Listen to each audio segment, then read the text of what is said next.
Right, we are live. Hey guys, how's it going? Welcome back to the Kiwi Lads channel. We are back for another match of the Rugby Championship, which is now a competition that has already been won. But these two sides, they will be jockeying for second place or third. But either way, it should be a very entertaining game. Both sides making quite a few changes compared to what they had in their last week game, which went right down to the wire in the end. Australia able to get themselves the victory. But looking through at the starting lineup, first of all, for the Argentines, it will be Thomas Garchot alongside Julio Montoya and Joel Scalavi as the number 3. Guido Pitti alongside Thomas Lavanini. They will be the locking duo. So Guido Pitti not getting a huge amount of minutes throughout this Rugby Championship. Thomas Lavanini, always aggressive and always an entertaining player to keep an eye out for. Pablo Matera at number 6 with Marcos Crema, also another very aggressive Argentine, with Juan Matan Gonzalez back at a number 8. Gonzalo Bertrano partners with Thomas Albanoz in that 19 combination. They have been going with Santiago Herreras, but in this game, he will instead make his way off the bench. Santiago Chocabarez as the number 12. Lucio Cinti on the outside at 13, with Mateo Carreras at 11, Bautista Delgui at number 14, and Juan Cruz Malia as the fullback. But that is the starting lineup for the Argentines. For the Australians, they are as follows: Angus Bell there as the number 1, Matt Faisler 2, and Taniela Tupou to close out this Aussie front row. Now, they've had quite a few injuries overall. It says there's 18 minutes to kick off, ladies and gentlemen, which means we are a 7:10 kickoff for this contest. You never actually know when a game involving Australia is going to start until they tell you on the broadcast. So it's going to be 10 minutes later than the anticipated start time that they did give us earlier on. Nick Frost, he is partnered with Jeremy Williams in the locking duo. Two men who have both suffered an injury throughout this year in the Rugby Championship, but now both are back and ready to go for the second Argentine test. Rob Valentini at number 6 alongside Carlo Tizzano, who is the leading tackler of the Rugby Championship. Then Harry Wilson got himself the captaincy last week. Also the first win as a captain, so perhaps wanting to make it 2 from 2 here. In the back line, Jake Gordon partners with Ben Donaldson. They've decided to take out Nola Alessio, which I believe is a good move. Unfortunately, just hasn't quite been up to the standard that you would expect for an international fly half. Hamish Stewart got his debut last week. He once again finds himself in the midfield alongside Len Ikitau at 13, Marika Corambetti, Max Jorgensen out on the right wing, and Andrew Callaway moves to number 15. So quite a few changes, like I mentioned, for both of these sides in regards to their backline. Cool to see all these new members, says Robert. It certainly is. We had a massive amount of support on that last live stream. A lot more emojis will be in the chat in the near future. Hi Hamish, long time no see, says Bruce here. Welcome in. It's been a busy little patch. Seeing as there was only a game about an hour and a half ago, it would seem like I've had a break, but we did the review of that last match. I ended up editing down those final moments, so they also went up as a video. And then I've also filmed my Springboks XV that I think would be the best possible side to go up against Argentina. So that's about all I did during the break, just more YouTube-based stuff. I also put on a jersey because it was a bit cold, being about 5 degrees here in New Zealand. This game is going to be kicking off in 16 minutes' time. For anyone who is wondering about the start time, 6 minutes away from the time that they were supposed to start. But then, of course, when Aussie play, they like to change it. How good was the last game, eh, boys? Also Australia to go back-to-back, says Sandor. And hi, all, and Hamish, says Robert. And come on, Los Pumas, says Sandra in the chat as well. And that's the thing, like, South Africa now having that Freedom Cup, having the Rugby Championship, they'll be on the top of the world. This Argentine side, they will be playing that same South African team in 2 weeks' time. And at the moment, we have to ask the question, are they ready? Are they playing at the level that they should be? And you'd have to say probably not, but perhaps a few of these changes that they've made could be for the better. Bautista Delgui out on the wing, he's got plenty of pace. Having Thomas Albanoz, who has made impact each time he's made his way onto the field, perhaps that's exactly what they need to do up against the Box. Just one Rugby Championship, South Africa all the way world champions, says James in there. And yeah, it was a massively important game because with the way that the world rankings works, if South Africa had lost that game, they would be second at the moment on the world rankings, and Ireland would be number 1. And all I'm going to say is I don't think that would have been very fun for many South Africans, definitely the ones who go on social media, because we've seen the rivalry build between those two sides over the last 12 months, if not 24 months. So that one would have been one was brought up often. Hello, everyone from South Africa. Says Rugby is Live. South Africa to send the periphery players against the RG, says Sandor. And yeah, I think they're going to have the perfect time to be able to really rotate their squad, stick a few of those guys in that didn't really get a huge amount of minutes up against Portugal and Ireland, because they did have quite a wide squad for those games. All Blacks play below par. They are usually more clinical.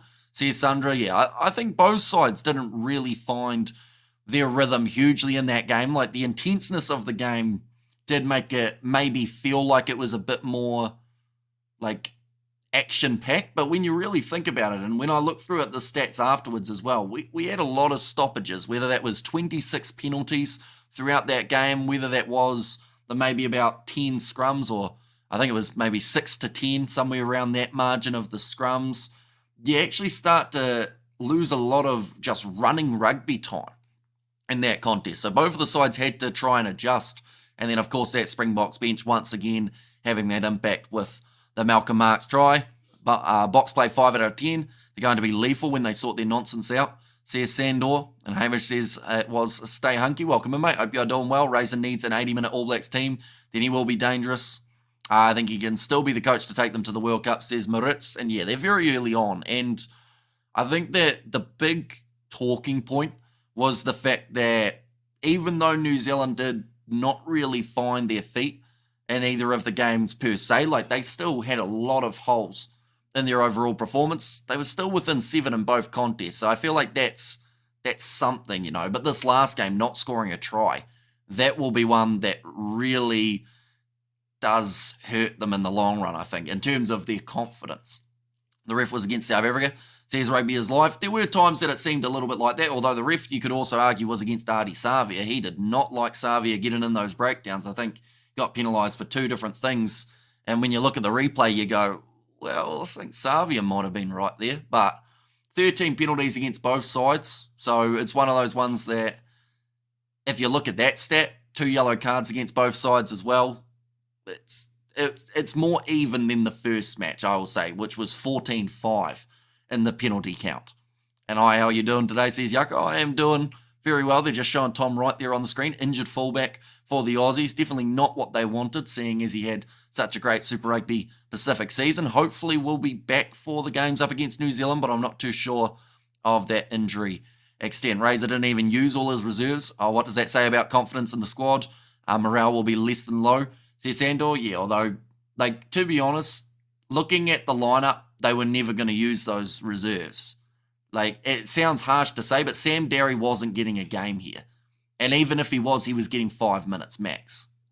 So you're in that scenario of, I'll be honest, I don't think Scott Barrett at the moment is good enough with his current form.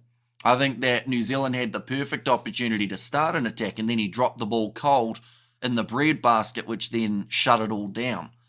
But Tupavai has really stepped up throughout the last few games. So makes me wonder, are we going to see a change of some sort? Could Barrett have gone to 6, but then now you've got Satiti, who played an absolute blinder for a starting debut, so you can't really take him out. As a South African, I was screaming at the screen how easily the All Blacks could steal the ball at the breakdown. Says Maritz, unless your name was Ardie Savia, that man had to work very hard to try and get those. Yeah, like Tupavai, his breakdown work's come a long way. Bring back Buck, Fozzie, says Sander. And also Sasha Feinberg didn't have a great game. Yeah, although I think in a player ratings, I still saw they gave him an 8. But that whole bench for the Springboks, I think the lowest they gave someone was a 7.5 in terms of the impact, whereas New Zealand, I think their highest off the bench was a 5.5. So it just shows you the big difference at the moment for, like, the two sides in terms of the impact players. Yeah, Sasha Bond to try for Satiti and Blackadder would be good, says Maritz. See, that's where I actually think, depending on the extent of Ethan Blackadder's injury, maybe Blackadder to 7, to be honest, wouldn't be a bad idea. But I'm going to do a All Blacks XV that I feel would be the strongest moving forward. And I've got a really, really bold prediction in that one. Well, not even a prediction, just a statement about a certain player. We'll see whether or not it ever happens Only thing against Wallace, so he botched a few lineouts when he was the target man. Says Arthur. Yeah, but at the same time, when you think about it, as a 6, you're not expected to be that main target player. Like, when you look at the All Blacks and the way that they've done their playing throughout this year, Artie Savia, so far throughout the Rugby Championship, he's had 10 lineouts to him heading into that game, so he's been actually a bigger target than the All Blacks locks. So the fact that they don't have confidence in their locks winning the lineouts, you know, it's telling. And in that game, both lineouts were so competitive, going back and forth. By the way, ladies and gentlemen, there's a game between Argentina and Australia that's about to start, but they are delayed by the 10 minutes, as they always are. At least the weather is a lot nicer than it was last time, though. Last week was absolutely bucketing down. As a Hamish, I'm back. Hopefully, we can expect more try scoring, just like our Lady Box did against the Barbarians. Well done to them. Changed that intercept law already. Sander, yeah, I think Billy LaRue was a little bit hard done by, but once again, like, the more I look at it, the more I think, he could have had that. But then at the same time, they're like, he only put one arm out to it. Can Argentina become second place? They actually can here. In fact, Australia can become second place as well. Both sides have the opportunity to overtake New Zealand. Haven't watched much Super Rugby. Was Wallace a line-out option for the Chiefs? Not a huge amount, I don't believe. I think it was more Finau.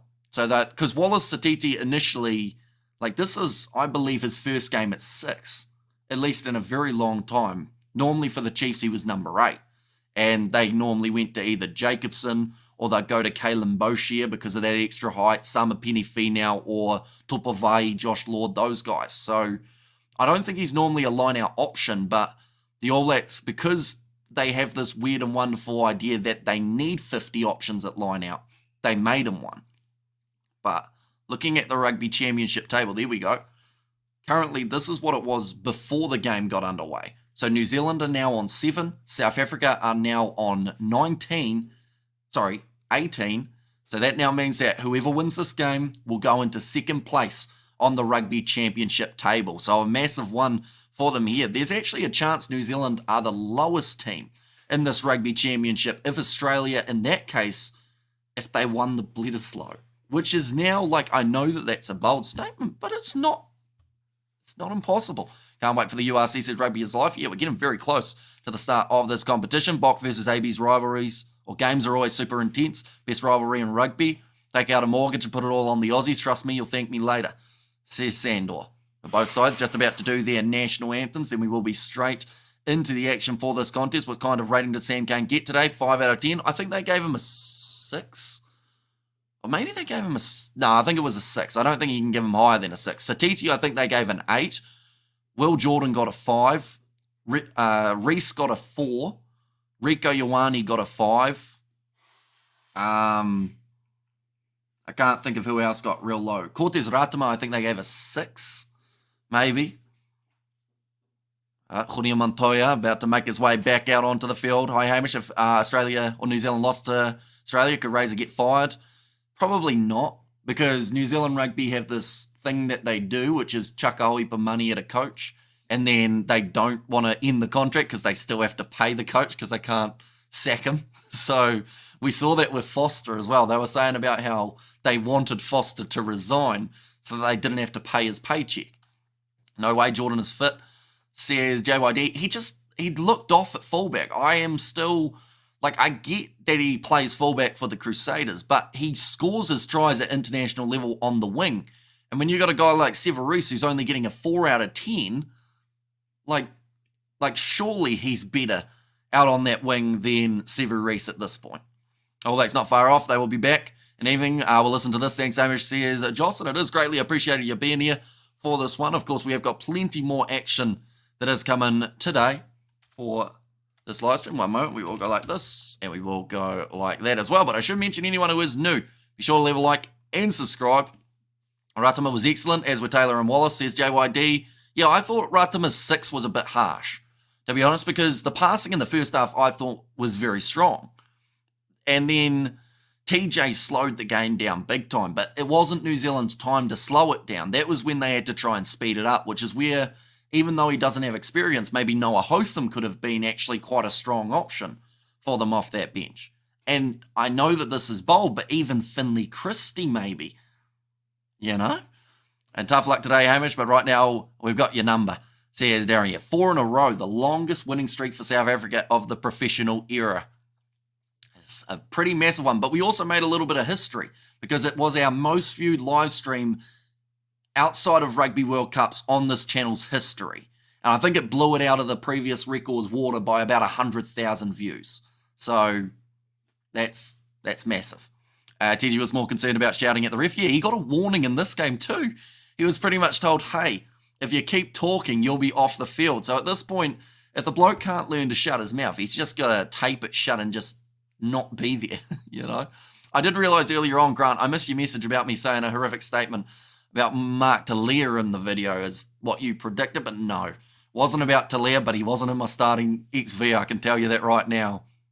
They're singing the Australian national anthem, quite a bop when you listen to it with a little bit of bass underneath it. Can some clinician suggest a medication rotation for TJT? What? That's a bar right there. There's a little bit of a tongue twister. Well-deserved view. So much better days ahead. And D-Mac, kicking coach is Mani Libok. And TJ would make an awesome drunk girlfriend and got to get Bowden back at 10. Well, that's now something that they have to decide on. But McKenzie, he still got a 7.5 in the ratings. And like, people like to criticise him, but I think he distributed the ball really well. It's just he didn't get the kicks today. But why were they giving him the 55-metre kick when they've got Geordie Barrett on the team? Wasn't that the one reason at the start when Barrett was out of form that they kept him in the side? Because they said, oh, he can take the long kicks. And then they had a chance at a long kick, and they didn't use him, you know? Strange that the All Blacks aren't dominating in the final 20 minutes. Yeah, but it's understandable when you see the bench that they've got. They've just got no one at the moment.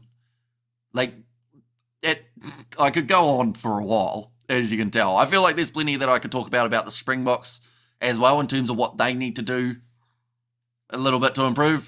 Geordie is pretty 50-50 on long kicks. Yeah, but at least he's got the distance. McKenzie not only missed to the side, but he also was 5 metres short.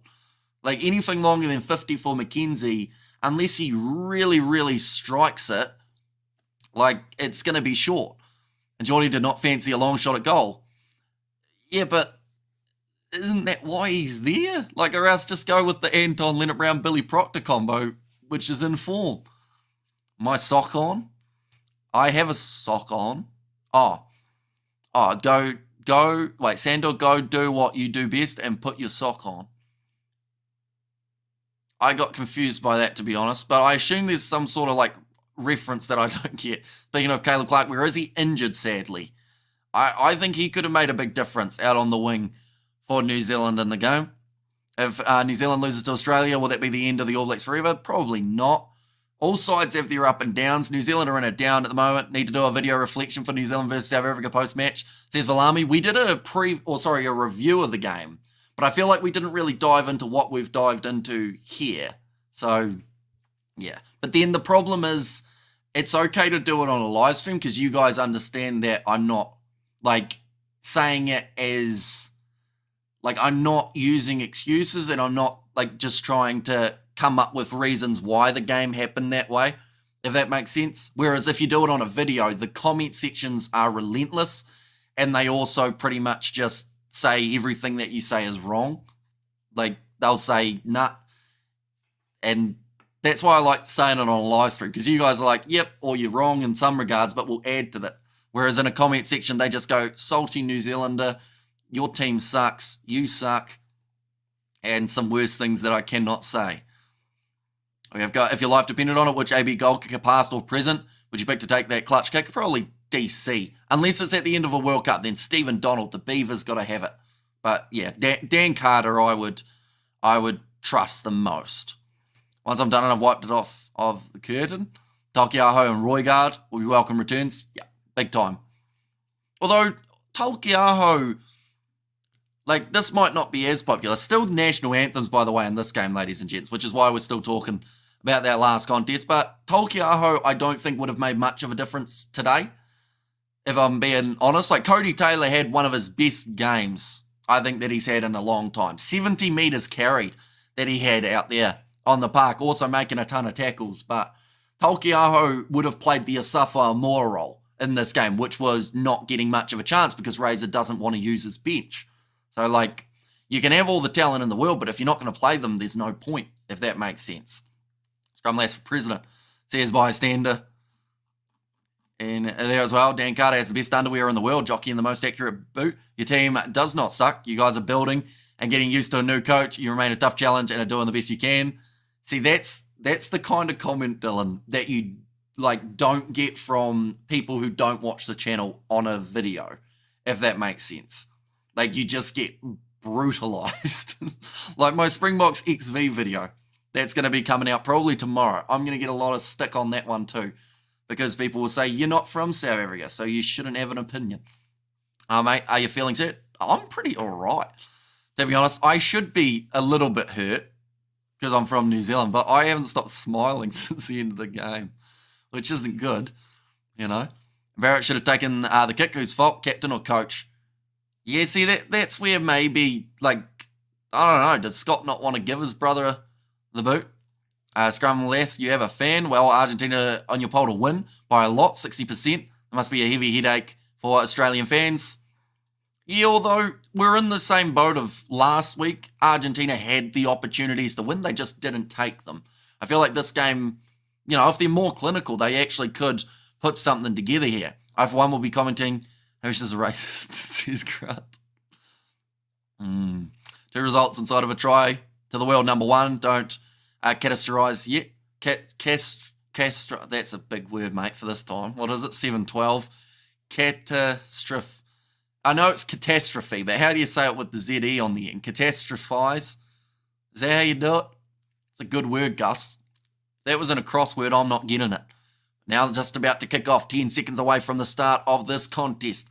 Ladies and gentlemen, going from left to right. It says delayed, but it's line. Well, it wasn't line, but it's now underway.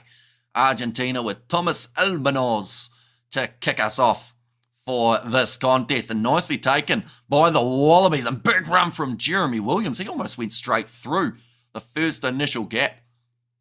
Where's the electric tie? It's a great question. I was going to put it on, but then I also was worried that it was going to zap me because it just didn't seem like it was very safe. Maybe they're going to savage the Wallabies as usual. So we're going to make way to make mistakes on attack, or too many mistakes on attack. And I do see people blaming Tony Brown for that. But I don't think it's Tony Brown's fault. You know, like, yes, the coach can help you out, but if you're dropping the ball and you're just not looking strong with the ball in hand, it's not so much the attack coach's fault. It's more so just the player mix might not be quite what you need. Now it's going to be a nice pass out wide. Santiago Shocha Barres running forward, gets the offload. Out wide to Mateo Carreras, dragged down 22 metres out from the line now for Argentina. Starting this game at quite the pace. Tasman won the shield. That was a great game. I was initially going to be doing the commentary as I did feel like Tasman were going to be able to take it, but that was the time that I decided I'd have a quick sleep before this all-nighter. Big run forward from Argentina. They are still just out from the 22. Now inside, Juan Martin Gonzalez drops the ball backwards. Now Burrano. On off to the left-hand side to Thomas Lavanini. And they've got the advantage here for the Pumas, so they can throw everything into this. Joel Scalavi, big shot on him by Rob Bellatini. Looping around in behind Juan Cruz Malia with a pass out to Pablo Matera. Good one-on-one defence from Jorgensen. Looked like a forward pass from Argentina there, but the ball is dropped, and they will go back for the penalty. It's not Tony's fault, says Stefan. Yeah, although I do think some people just like to blame Tony Brown because he's from New Zealand. He's not a South African coach, so people like to say it's his fault. But at the same time, like I mentioned about it on that last live stream, the amount of tries we're seeing from South Africa lately. Like this Rugby Championship, I think they've scored, I think it's like 14 or 15, which in 4 games by Springbok standards is actually a lot higher than we're used to seeing. Tony Brown has been a weapon for us, says Dan. And attacking rugby is not in our DNA. We have some growing pains, hence the mistakes in 4 years. We as well developed as the big defensive game. Villiers Leroux passing the ball into touch is not Tony Brown's fault, says Grant there. Tasman 14 was brilliant. Is he eligible for New Zealand? So that is Timothy Tava Nawai. I I think he is. He's had an offer, I think, at one point to play for Fiji. But, yeah, he wants to play for the All Blacks. We scored millions of tries. Says Sandor, if Iwa Whanamerva comes back from injury, Rusty should give him another chance. Says Rugby is life. Yeah, like, that's the thing. There's so many players at the moment that South Africa could use. Now, I should mention that kick has gone over from Argentina after their early win, or after early penalty, I should say. So 3-0 now after the 3 minutes. Chuck him in. Says JYD. It scored none against Ireland last game. Says Giddy Kitty. That might be true, but New Zealand recently just scored none against South Africa, so that's not ideal for them either. Now, looks like Aldenoz hasn't quite got the distance on that kick that he was after. Average heights of the two sides is 1.95. Is that in the 4-pack? Is that in the locks? What we talking here? It's just a random number. I think it would be in the locks. So an average height of 2 people is 1.95. They might as well just put the heights of the locks on the screen. Now Lena Cattell, 22 metres out from the line. Gordon goes across to Carlo Tazzano. He is the leading tackler of the competition. I believe even after the Springboks versus All Blacks game, he is still the leading tackler. Now looking for the offload, Marika Kurumbetti, and has given it straight into the hands of the Argentine, who has run it into touch. So Australia again will have themselves another attacking chance. Hashtag free Crumpus says, cool story, bro. Tell you what, there'll be a long list of people who either got timed out or banned on that South Africa versus New Zealand live stream, and I won't know who actually got the bans, because I think it was all the moderators who were doing it. Oh, penalty actually goes the way of Australia. That is for a no-arms tackle from Santiago Chocabarez. Looking likely there. Says Sandor, my Super Rugby was so close for South Africa versus New Zealand. I said South Africa by 2. See, I've had a problem the last 2 games between South Africa and the All Blacks. And that is that my first game, I predicted that South Africa will win by 2. They won by 4. The next game, South Africa, I predicted them to win by 3. They won by 6. So whatever I predict, they double. But Ben Donaldson now going to have another opportunity. 72 points in his 12 caps, but he's lining up this one from about 27 out on the angle. It's going to be another big chance for the Aussies to equalise. Now, they were brilliant later on in the game up against the Argentines in terms of taking that last-minute opportunity. We have how long until Razor is Graham Balding? Probably like a year, I'd say. To start dyeing the hair soon. I had South Africa by 5 in Super Brew. So very close. Ben Donaldson does get that one over, though, so that will now make the score 3-all between these two sides. I never caught your live stream for the South Africa game. Did you at least enjoy the spectacle of it all? Yeah.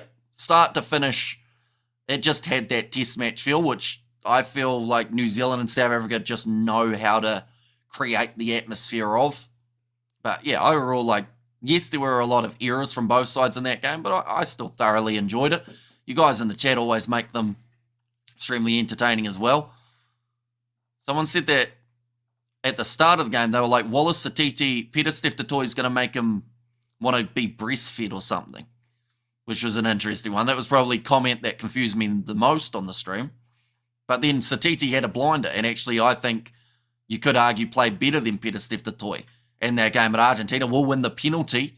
Getting into the breakdown, Julia Montoya, the experienced veteran.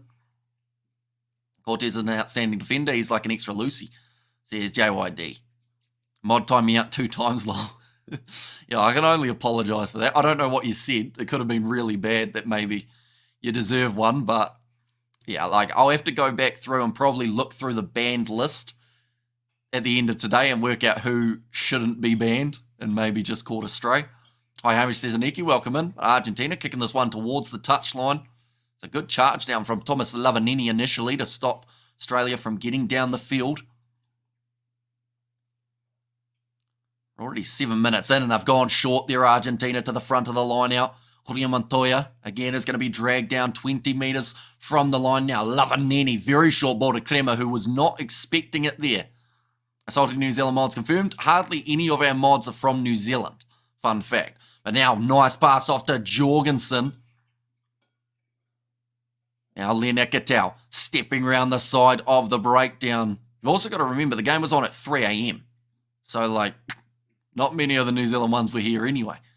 Jake Gordon going back across to the left-hand side. The ABs are very close during the rebuilding phase, or they like once settled. So here's a Lyle.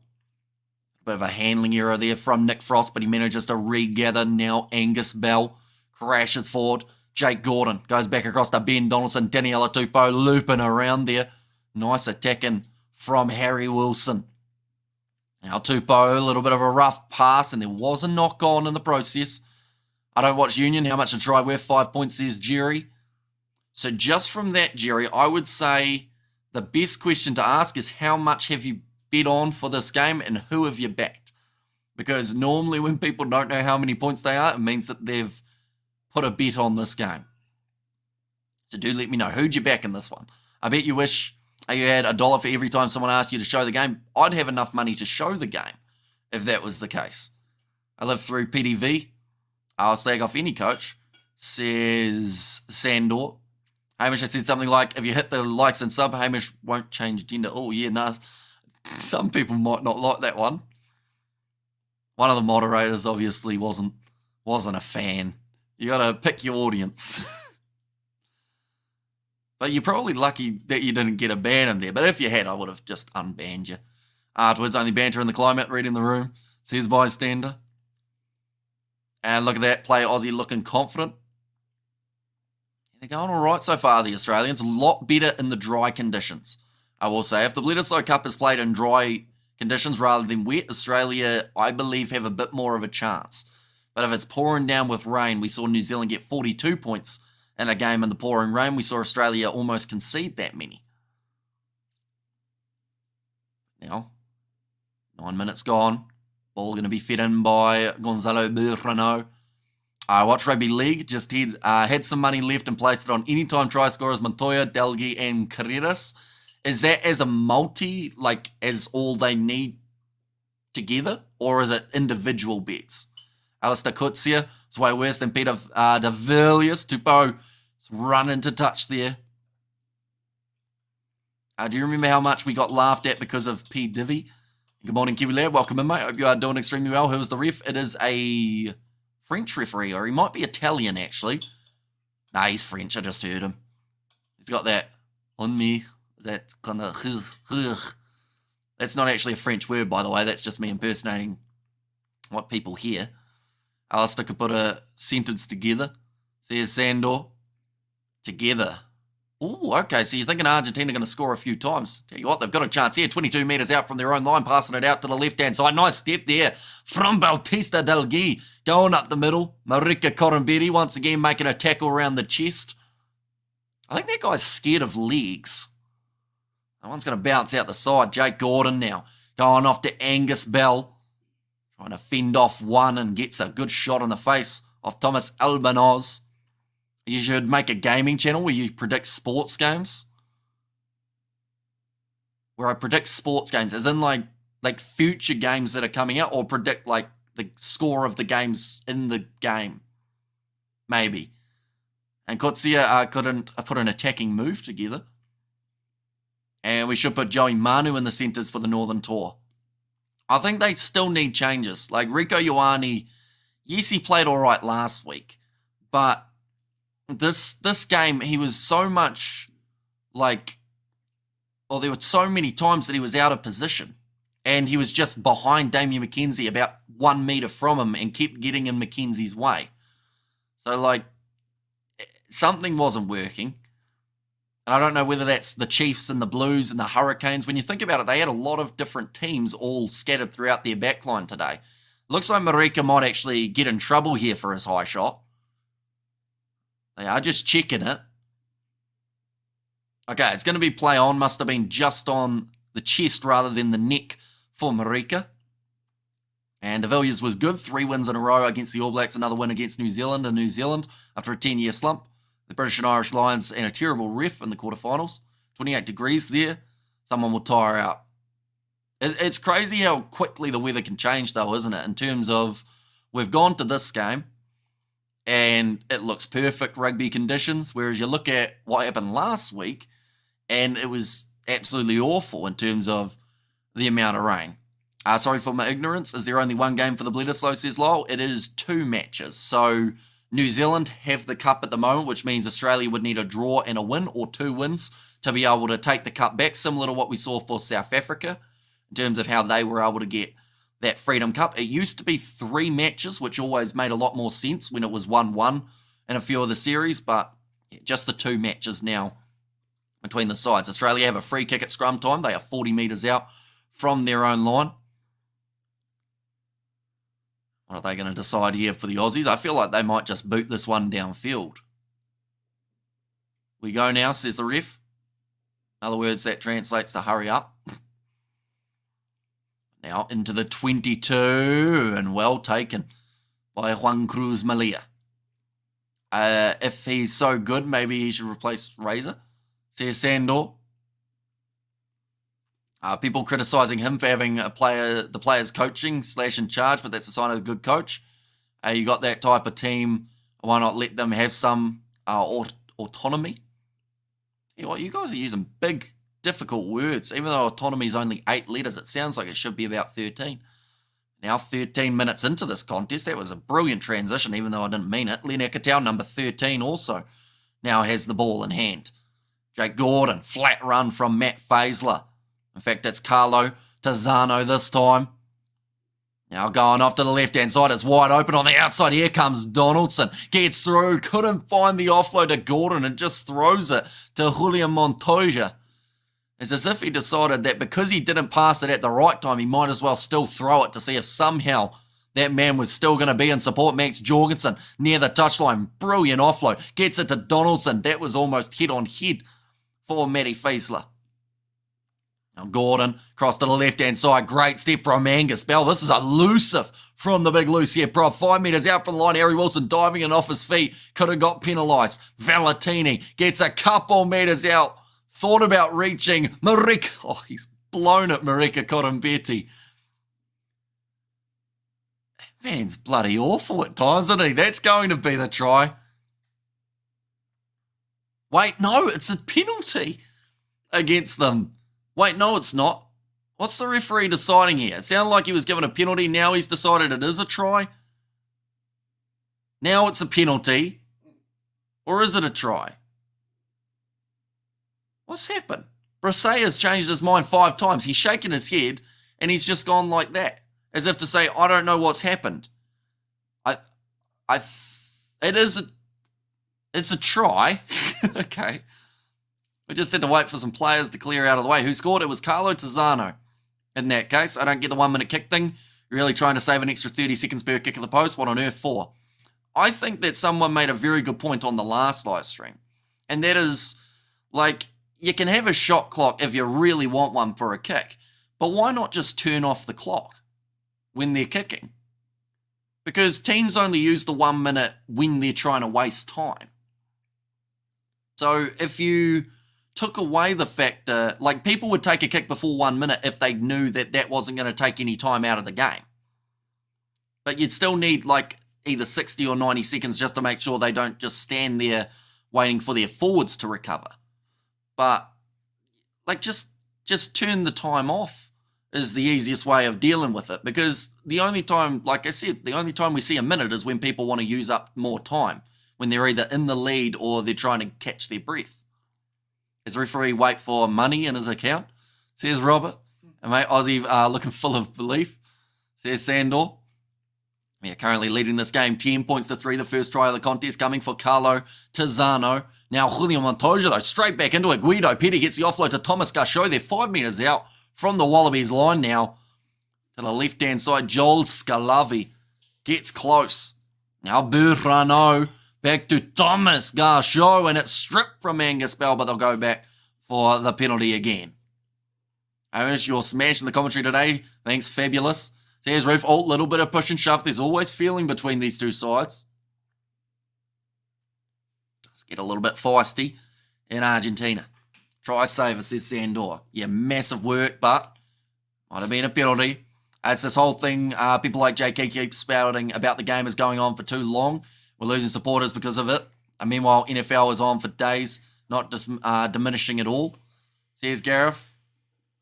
But that's the thing. I honestly, like, this might sound like a dumb statement, right?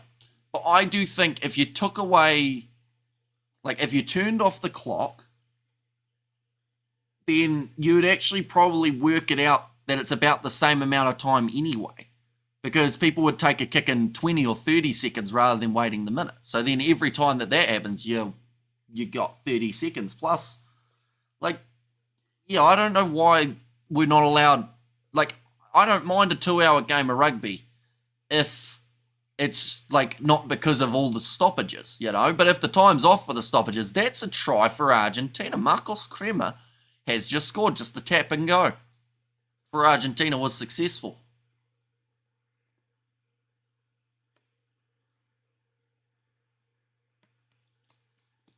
We're straight away showing the intent.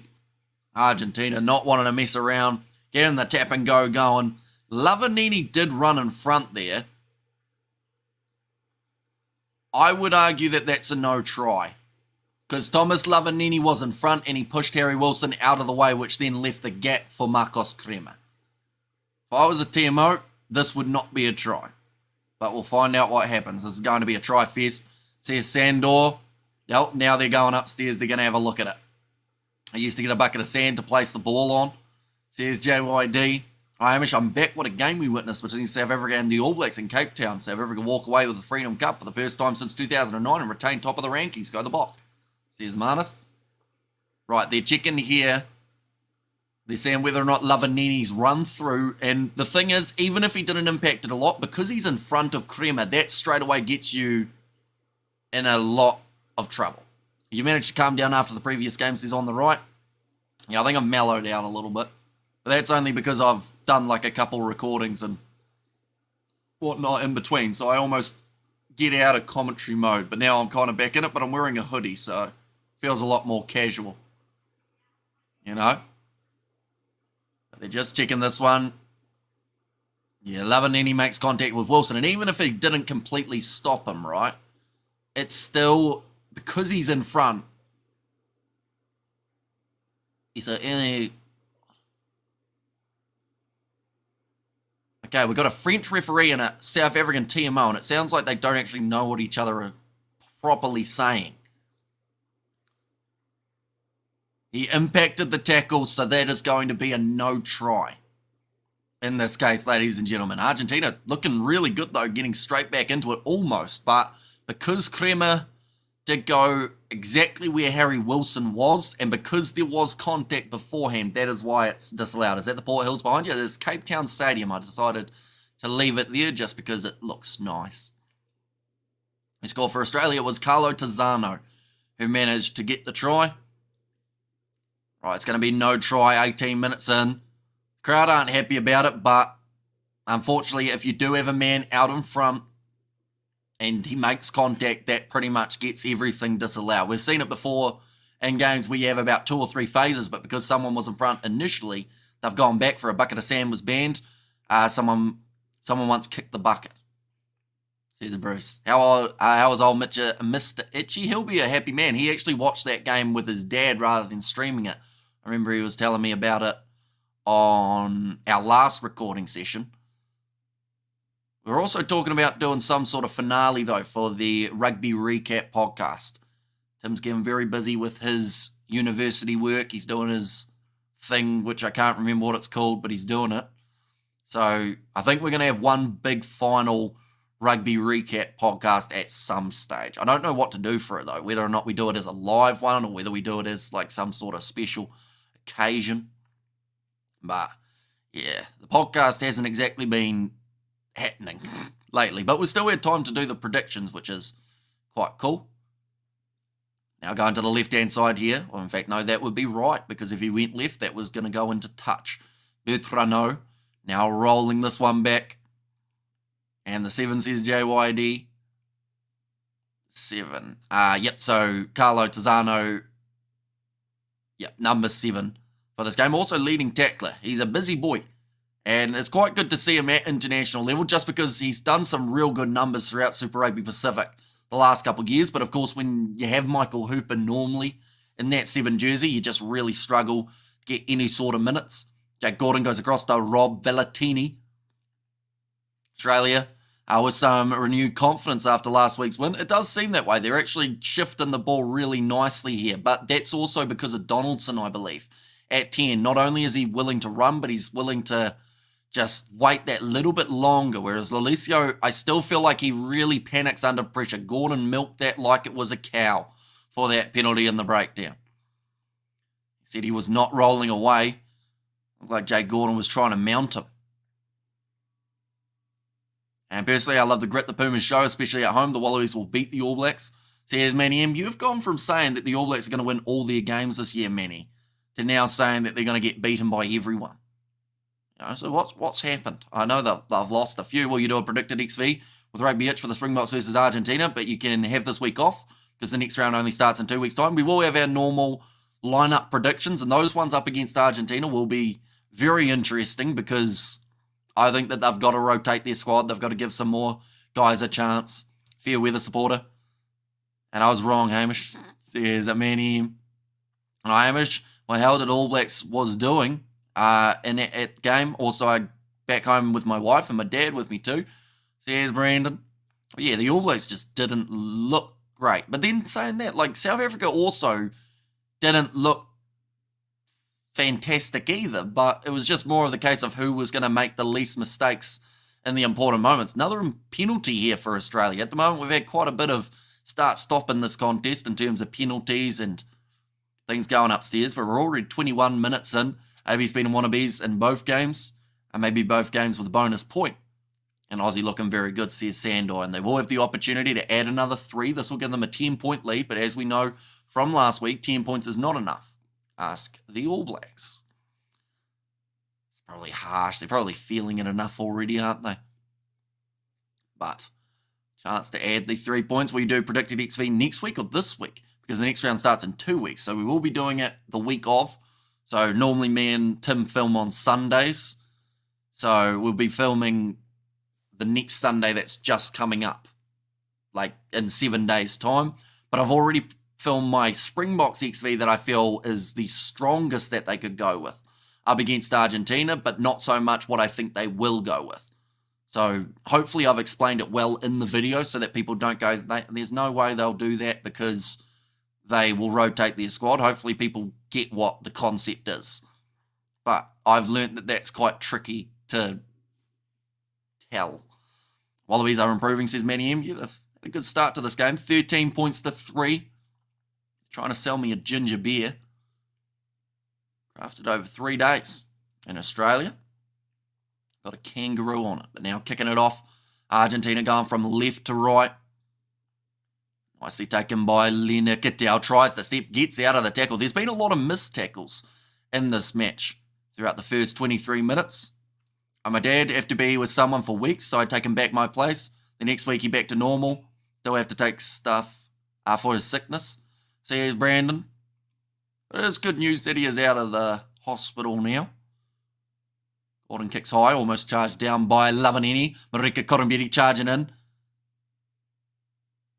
I feel like if you were at the roulette wheel and you have the 2 options of red or black, Marika Koromberi, I think that it is honestly 50-50 of whether or not he's going to tackle a guy in the head or whether he's going to try and hit him in the chest instead.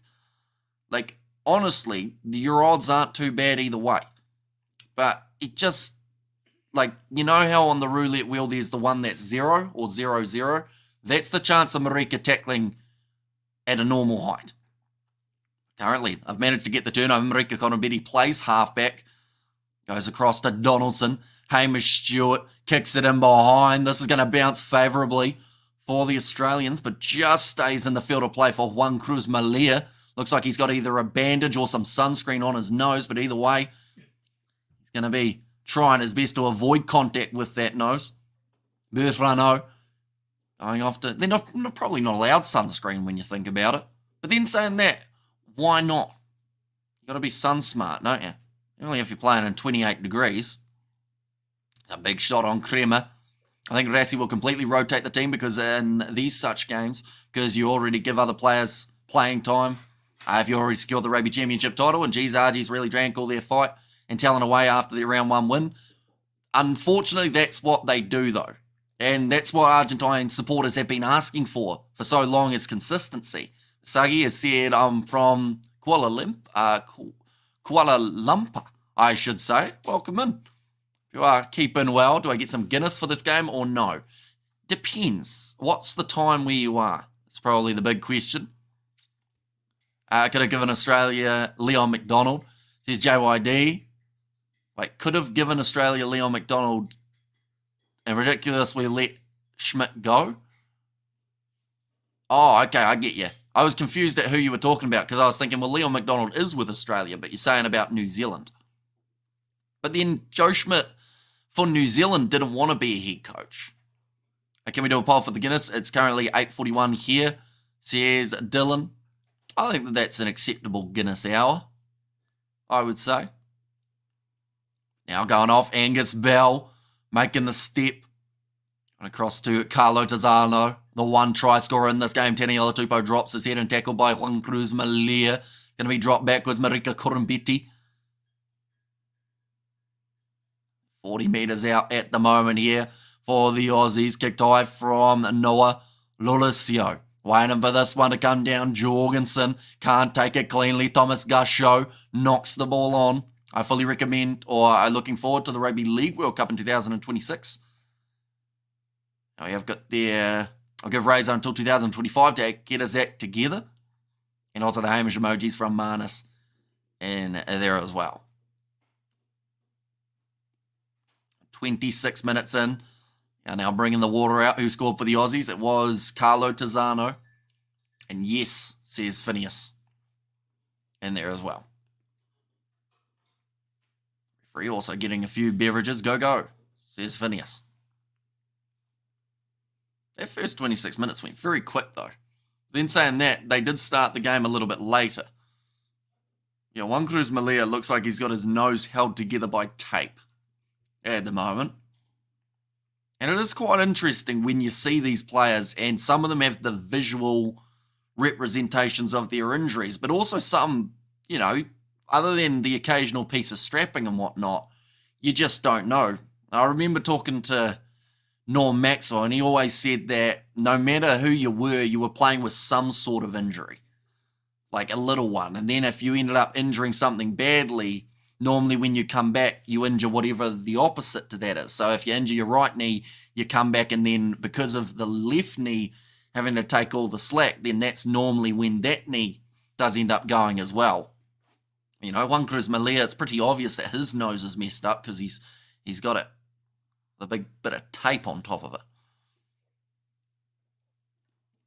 And now, drinks break is almost over. 58% possession at the moment for the Australians. Northern Hemisphere or Southern Hemisphere, who plays the better rugby, says Lyle. Depends on who you ask, to be honest. And if that's bad, says Sandor, in 3 games.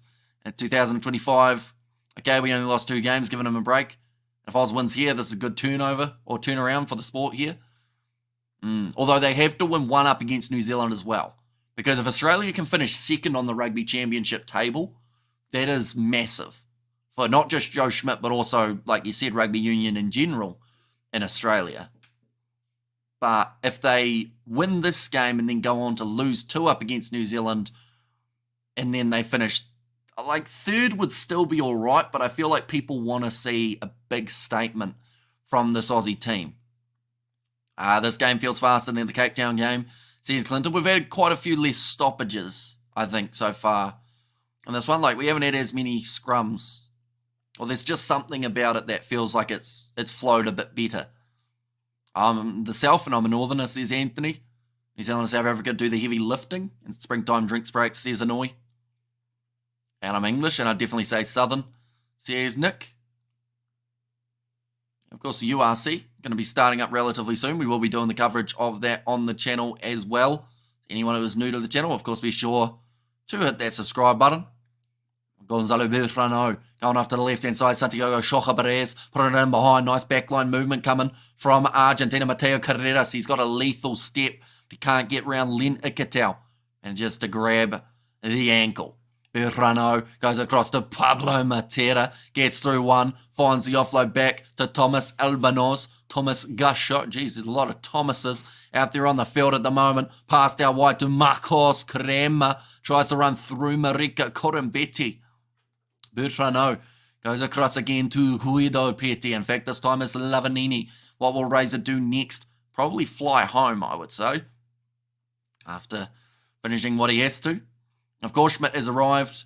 Oz problems all stem from the self-serving New South Wales Rugby Union. Decades of bad ARU management of the game.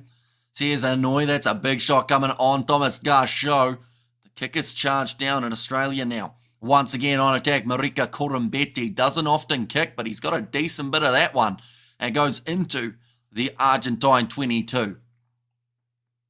Link for the video stream. If you are in Australia, it's on Stan, I believe. If you're in New Zealand, it's on Sky Sport. If you're in South Africa, I think it's on DSTV. But sadly, there aren't really too many free options for this game, I don't believe. Aussie to win this, says Roof. And hey, good on him. Hope he's got a whiskey in his other hand. It's a big yawn. Yeah, I have already filmed one of the videos that I want to. I've got another one to film after this. So I'm also hoping my voice is still going to be here at the end of the streams.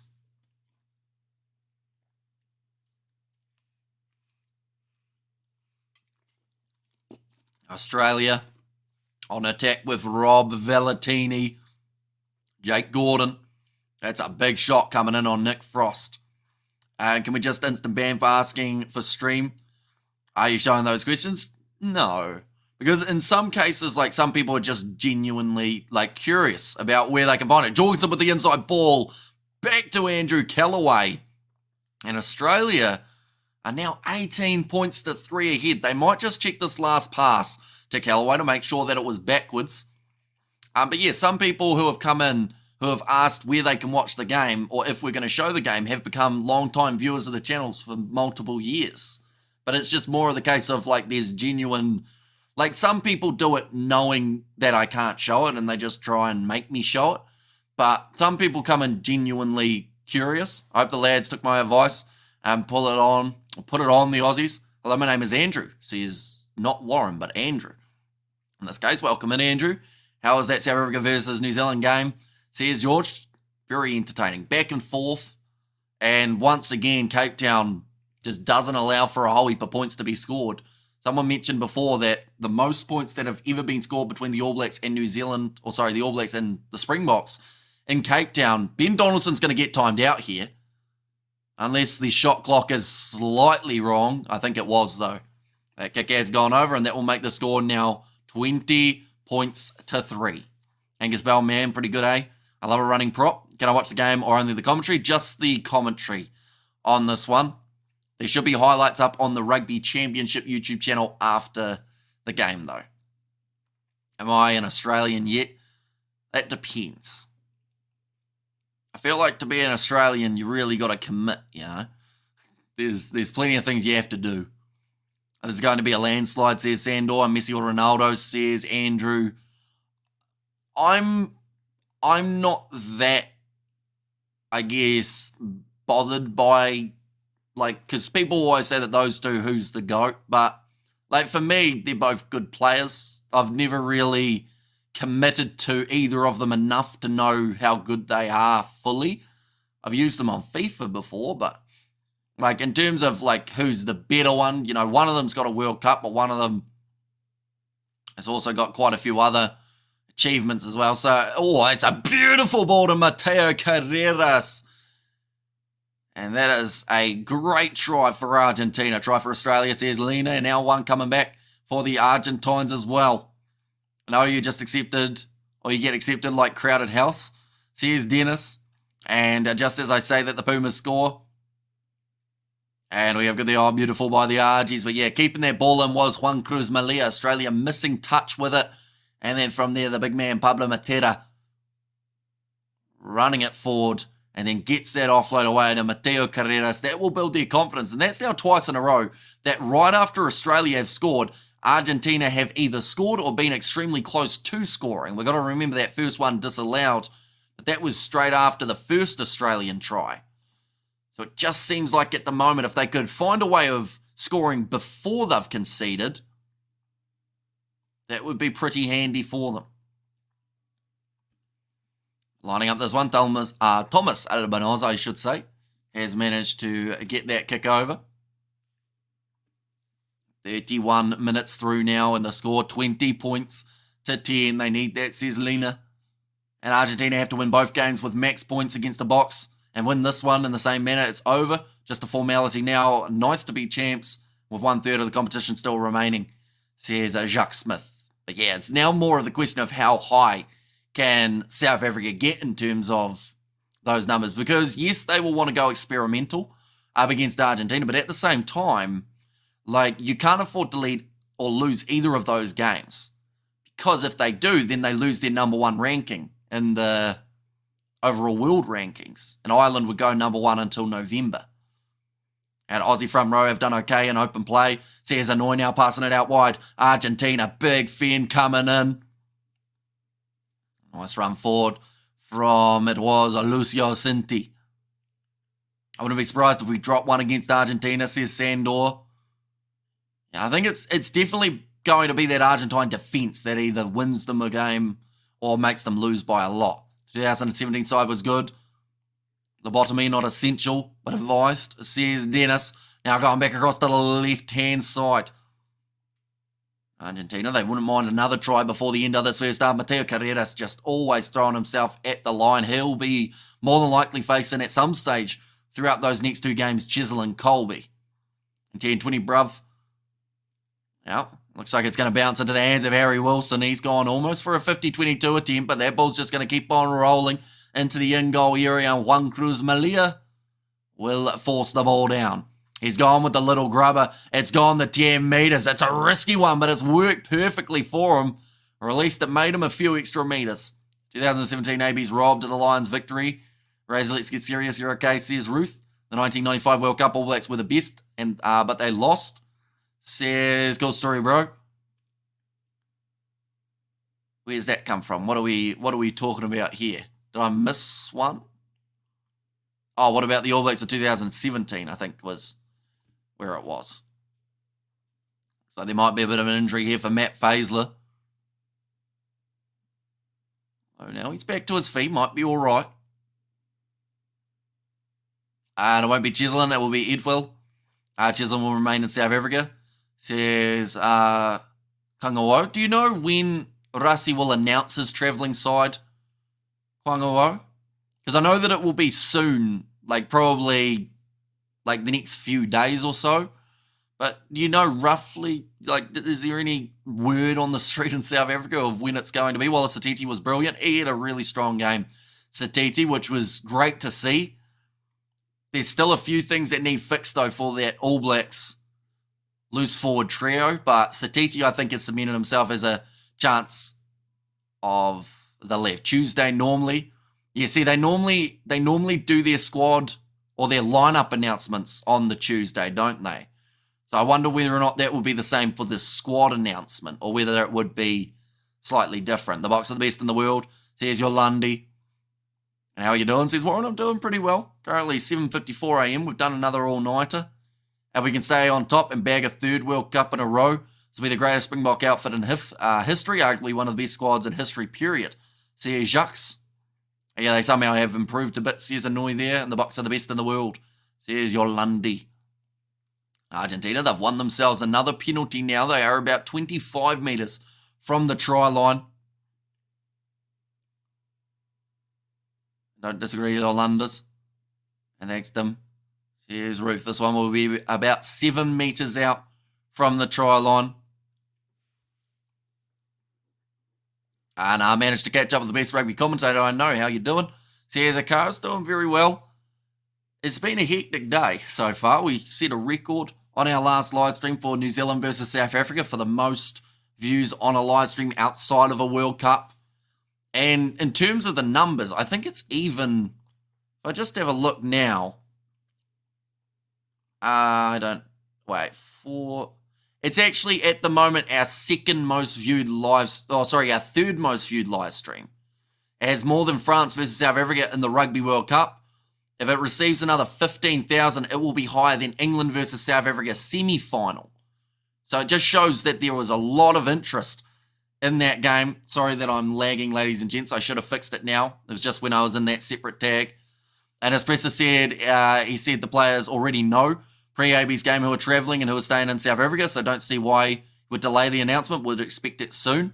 Says Ethan, he may even do it like now. Or not now, but maybe after. Oh, it's getting a bit late. Oh, but he's announced a side before at like 10 or 11 p.m.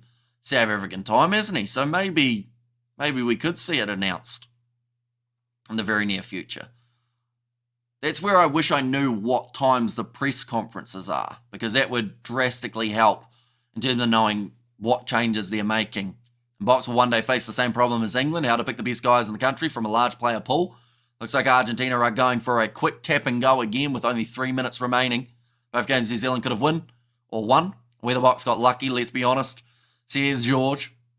I don't think they will announce it. But Jordan Hendrickson, Edward van der Merwe and Juan Horn have rejoined the squad. Says Kangao. Now short round the side. Julia Montoya does get over. And big celebrations there for Montoya as he scores yet again another try. Yes, a bit of a crackerjack game. I think South Africa deserved that one. I've been a bit lucky in a few other close games in my opinion. Says Akaris. This game's back and forth as well, ladies and gents. I actually like this because we've had a low-scoring game between New Zealand and South Africa, and if you have two low-scoring games in a row, like it doesn't quite get the momentum flowing, if that makes sense. But now, having a high-scoring game straight afterwards, I feel like is exactly what everyone wanted for an early morning game. Delgi left on the multi. Wait, so you have Montoya. Who were the other two that you had, Jerry? Is it just Delgi? Oh, you had Carreras. Fair play. How much was your multi-playing? It would have been paying a bit, I would think, with the odds of these two sides. Yeah, it seems like a super rugby game. Lots of movement and scores, says Annoy. Is Australia improving or are Argentina that bad? I think that both of these sides are improving. But still plenty more to go for them as well. 2 minutes remaining in this first half. 17 points to 20. Is the score 22 to 15? Not quite. 20 to 17 in this one. Callaway gets it across to Donaldson. If it wins, I'll send a donation. Says Jerry, and it was times 15. Geez, that's all right for those three. You've predicted very well so far from what we've seen, because Delgi looks like scoring as well. Now, Marika Kurambeti has to kick that one into touch. It will be about 40 metres out from the line. Good moves, Pumas. Keep it decent. Full-time Argentina by 8. Scrumlass is a key feature to the rugby vibe, says Bystander. How do you know she wasn't the moderator that timed you out, though, Bystander? She was one of the moderators who were watching. You never know. Do you have Argentina's schedule for the November test? I do indeed. One moment. I'll go here. And there we go. So they've got Italy, they've got Ireland, and they've got France. So a few tough games going to be taking place.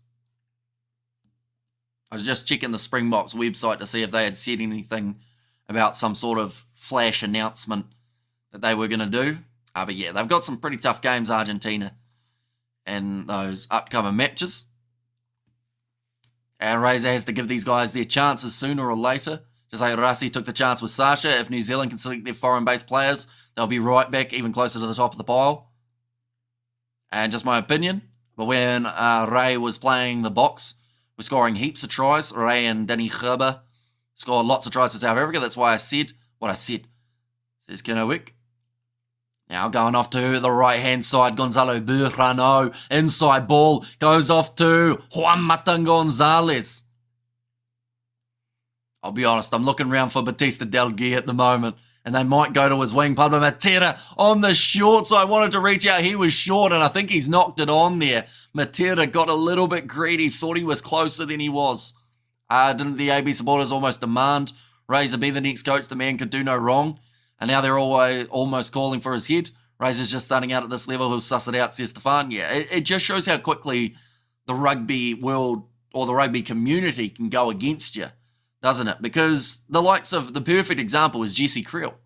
Not too long ago, like a year and a half, right, that's going to be halftime for the knock-on. 17 points to 20 is the halftime score here. But yeah, like Jesse Creel a year and a half ago was like the talking point of the Springboks team. Everyone's saying how bad he was and that he wasn't strong enough to be in the side. And now everyone's saying he has to be in there. Look, the NZR has made it pretty clear they're not going to select the foreign-based players, and I agree in the short. They need to start developing their systems again. Is this in Buenos Aires today, Hemi, or elsewhere? That's a great question. I don't know what the stadium's called. I also can't pronounce it. So that makes it tricky. Is Joe Schmidt getting something right as the Wallabies? I mean, they're stepping in the right direction, I believe. Will Jordan at fullback? I don't think it works at the moment. Like, honestly, if he's scoring tries out on the wing, they're a little bit worried he's not getting enough of the ball out there. But at 15, he got less of the ball.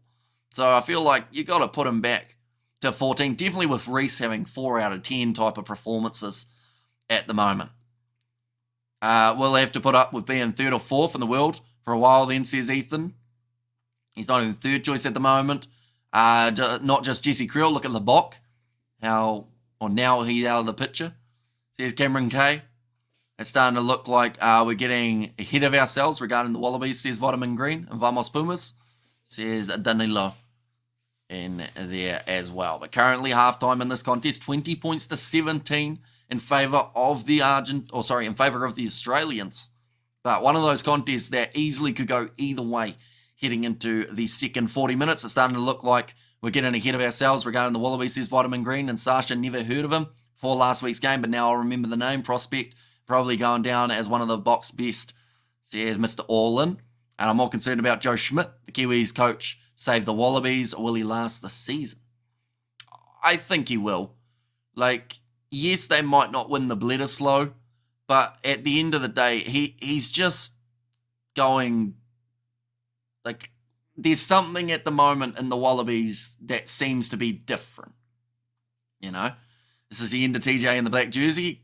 I think that as soon as Roy Gard's back, TJ's probably gone, to be honest, because I think they'll look at those younger players as the ones to look out for. And you just can't trust that TJ's not going to yell at the ref and get penalised now. Like, he got the warning in this game as well for talking at the ref. I feel sorry for the Aussies. Abies will be out for blood. Cody Taylor looked pissed after the game in his interview, says Cameron Kate. He had a blinder, though, Cody Taylor.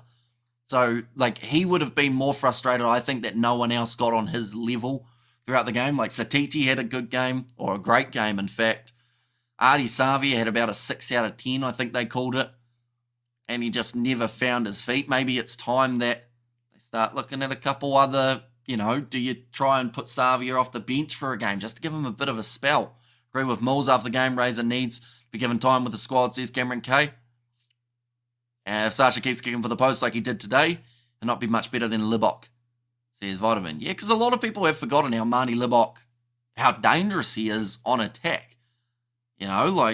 He's one of those guys that last year was one of the big reasons that South Africa were scoring so many points. You guys missed Ethan Blackadder in a way, but I also think that Wallace Satiti was strong at 6, and I feel like maybe this says that Blackadder could be the 7 now, just as an option. Keep Satiti in that 6 jersey. Please do a South African accent, please. It just won't be good, though. I feel like you got to listen to a South African while you do it, if that makes sense. Like, currently, the only South African we've got is Marius Jonker in the TMO box, and hopefully we don't hear him too much throughout the second half. I don't think Ardene's got a fair shot with the Wallabies, says Stefan.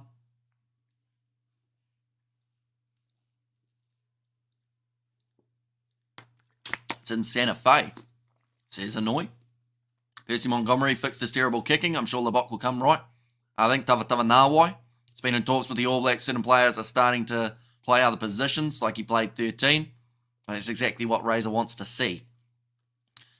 Although if he's playing 13, I think Billy Proctor's the perfect example of it doesn't matter how good you're going if they're still not going to play you in that position. Like, Proctor has been due a game for so long.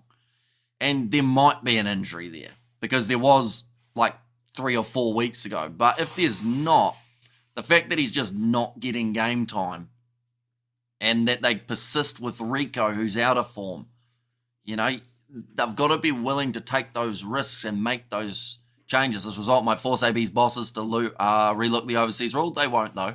Like, that is a rule that they have been very swiftly strict upon, I guess you could say. Lubbock is an amazing attacking player who had to play in the old defensive-orientated game plan. The current game plan will suit him perfectly. Then he kicks and undoes the positive talk, says Anthony. And when is Perifetta coming back? I don't think he's too far off in terms of making his return. Do you think Aussies are improving since they lost to the Springboks, says Peter? I think that they've made some steps in the right direction up against Argentina. It's just about finding your form, though, because Argentina had a great game up against New Zealand in the first match, whereas in the next match, they got dominated. So if Australia can find some consistency, that's probably more so what they're after. It's great if they win up against Argentina in both the games, but they have to compete up against New Zealand. And if they can do that, then that's when they start getting that step in the right direction. AB's a clean sweep the Northern Hemisphere. There's Mr. Allin. And we have got there agreed. I'm so sick of Rico at 13. He missed so many tackles and doesn't have the same attacking prowess. Much prefer to see Proctor at 13, even over Anton Leonard-Brown. Says Razor, and the NZRU needs to get rid of the old guard. Let some new blood in, maybe the ex-players who can see ahead and know what it takes. Completely agree, says Dennis. What was that for? For the Rico comment or for... I can't even remember what else I said. To be honest, one moment I'm about to sneeze, so I'll quickly mute.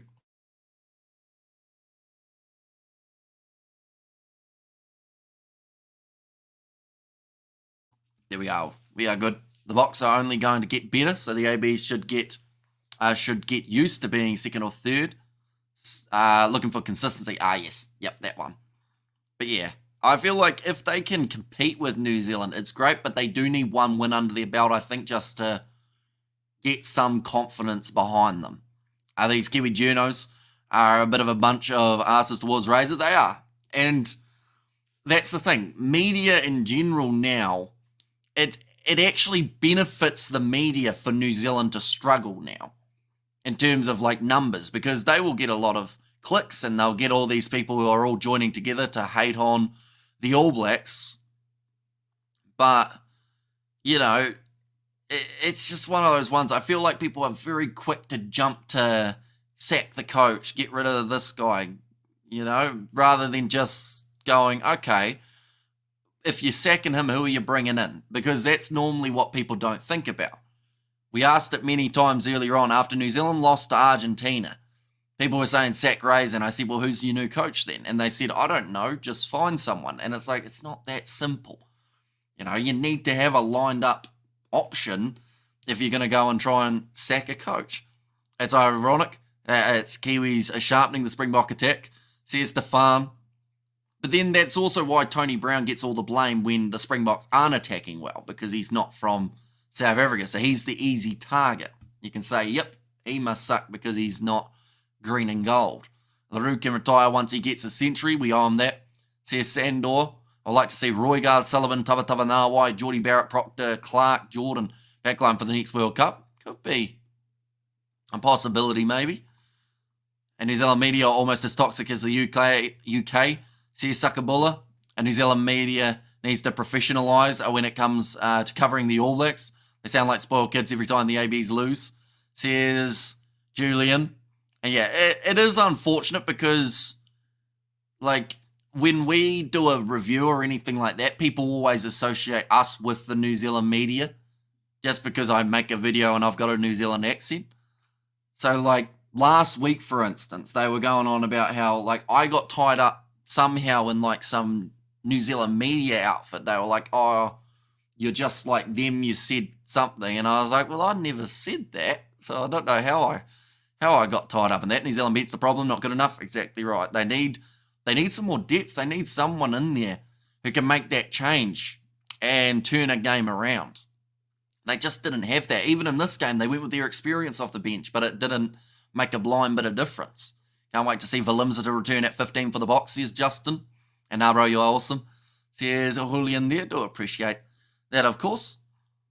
And it's a test of character. Anyone can give a hiding. It's how you write it, respond at the end of the day.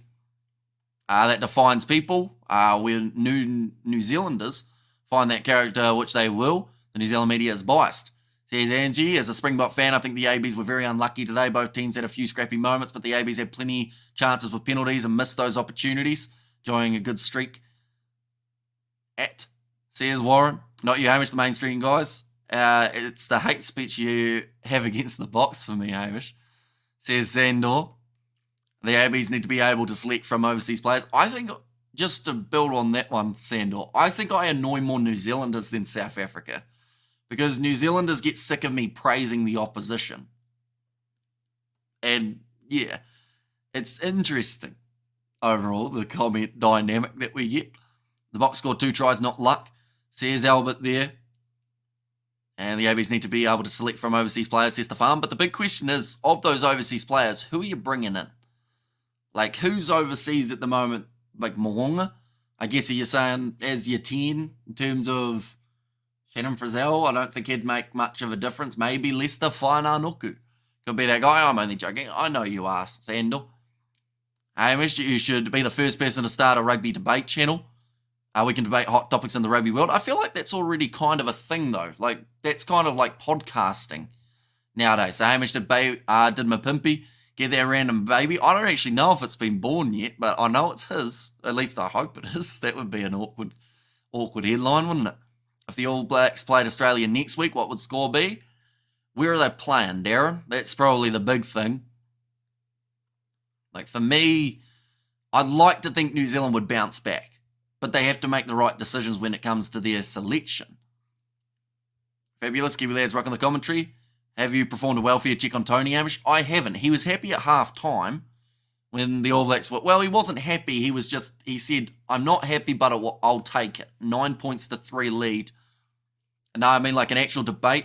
You moderate 2 people who talk over a single subject. Debate channels are on the rise, such as the modern day debate. Wait, so like, who would I get to debate? Like, is it like YouTube rugby people, or is it like actually like professional rugby players? Because I know that like rugby players are very hard to get in contact with unless you're like in the rugby circle, if that makes sense. Don't worry, Hamish, if the New Zealanders disown you, the Irish will take you. We love our Kiwis, says Anthony. And you desperately need a kicker. Yeah, although Mackenzie's the leading point scorer of the competition, or at least he was heading into this game, and he's actually been quite consistent. It's just this game wasn't one that was working for him. But I do think that kick from 55 metres out completely broke him, because that's one that Geordie Barrett should have been kicking every day of the week. They gave it to Mackenzie, who didn't have the range, and since then he just went terribly. If you could interview one player, who would it be? Says Darren. Ooh, it's a good question, because I feel like there are certain players who are good interviews, but then there are also certain players who are just goats of rugby. I had a video idea that I never pitched to... I was going to pitch it to either NZR Plus or the All Blacks or something like that, but I'm not going to tell you what it was. But it would have involved a New Zealand ex-rugby player, like a big one. But I'm not going to spoil it, just in case one day down the line we can actually make it happen. Hey, Hamish, you feel with your analysis? So here's Ellie there. And since the World Cup, everyone has a rugby channel. You're one of the originals, says Sakabola. Yeah, a lot of them did pop up after that or during that Rugby World Cup, which I mean is good to see, because at the end of the day, like, the more that there are, I guess the more eyes that will eventually be on it. Like, for us, videos have always been our second thing. I guess you'd say it's always been the live streams, being able to create a game atmosphere for us. So, like, I don't think our videos, in terms of, because some of the channels, video-wise, that's where they're getting massive views. But we aren't really a video, like, we do videos, but I feel like the live streams are what sets us apart, if that makes sense. The only problem with the ABs is they were too dominant. Now they're still up there, but the public is stupid, says Sandor. Just saw today's cover of New Zealand Herald, Razor under bits of pressure. Do you think other teams are now playing better than the ABs? Or have they messed up our opportunities, both management and players? I think that, like, rugby in general now is way more competitive than it was a few years ago. So that's probably something to keep in mind. Yes, the All Blacks have had a bit of a rough patch since having a new coach in there, but at the same time, like, they had 2 hard-fought victories over the English, which some people didn't think they would be able to win. Interview Scooter Hamish. The ref had to tell him to put TJ in check. Says Mr. All In. But yeah, that's something that Scott probably should have already done, to be fair. At that moment, I'm new here and got a random question. What's the difference between the Aussie and Kiwi accent? Says Vic. Well. So in New Zealand, I'm trying to think, and now I'm talking, but I'm thinking about what words I'm saying. Australians normally have a little bit more twang. A little bit, you know? So, like, if I was Australian, I'm probably insulting all the Aussies, but you got that little bit more of a, you know, you put a bit more emphasis on certain words. Now I'm going to talk in my normal voice. You guys will probably say it sounds the same, but there's a little bit of something extra there with an Aussie, but only a little bit. They extend sentences a little bit longer with just noises. A lot of sports YouTubers, where'd that go? A lot of sports YouTubers use clickbait titles to get easy views. Yeah. See, I try and do some little bit of a clickbait every once in a while, but I don't like it. You know, like, I just feel bad if I clickbait because half the time, like, yeah, I just don't like for the reviews of the matches, sometimes I'll put in the title, you know, certain side beats someone rather than just such and such review. But other than that, like, I don't really like to clickbait. I just put what's actually in the video, you know. Some would say that these live streams, because I have live commentary there, some people think that that is the game, so I guess that could be considered clickbait, I guess. But you took the words right out of my mouth. Twang, says Vitamin there. Now going off to the right-hand side, the second half has got back underway, ladies and gentlemen, and Telmus Albanoz now kicking it in behind, well taken inside of the 22 by Andrew Callaway. Like how you always know at least something about any player mentioned in your videos. You make an insightful comment. I can hardly keep up with all the players in the South African squad, says Dylan. Yeah, like, I try and have some sort of knowledge going. And although there are times, well, there's a lot of times that I don't know what I'm talking about. But you guys always help me out in that regard. Kiwis talk faster and don't enunciate. Probably fair. I'm probably not a good example, though, because I do talk at 1,000 miles an hour. Australia's all-time most capped player at the moment, 139, James Slipper and George Greer. One more game. We'll get him, the number 1 spot. Kiwis talk faster. I know, I read that one, didn't I? I want to debate Squidge Rugby, says Razor Robertson. Although we'd have to first of all work out that you're not actually Scott Robertson, wouldn't we? Like, because then, like, we don't know who you are, so we'd have to try and work out why you want to debate him for the first point, and then after that, you know, see how it goes. That wasn't aimed at you, says Sandor. Who's your favourite players for each of the Rugby Championship teams' current squads? See, that's tricky.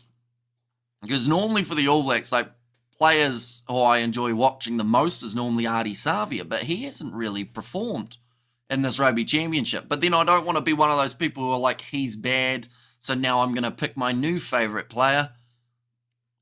Oh, the ref just stood on Gonzalo Bertrano's toes. That's a bit rough, isn't it? Ball's going to be fed in. Big push. At scrum time. I honestly, like, Caleb Clark's growing on me a little bit. Just because, like, he's one of those players that everyone gave so much stick to because they said he wasn't good enough. And he's gone away. He's worked on it.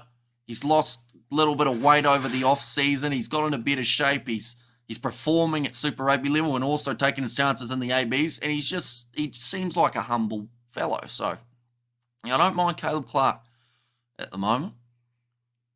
Going to be kicked in touch by Argentina, who have decided to go for the corner. Clark was always good enough. He's matured, says Cameron Kay. I think it was the original haircut that people didn't like.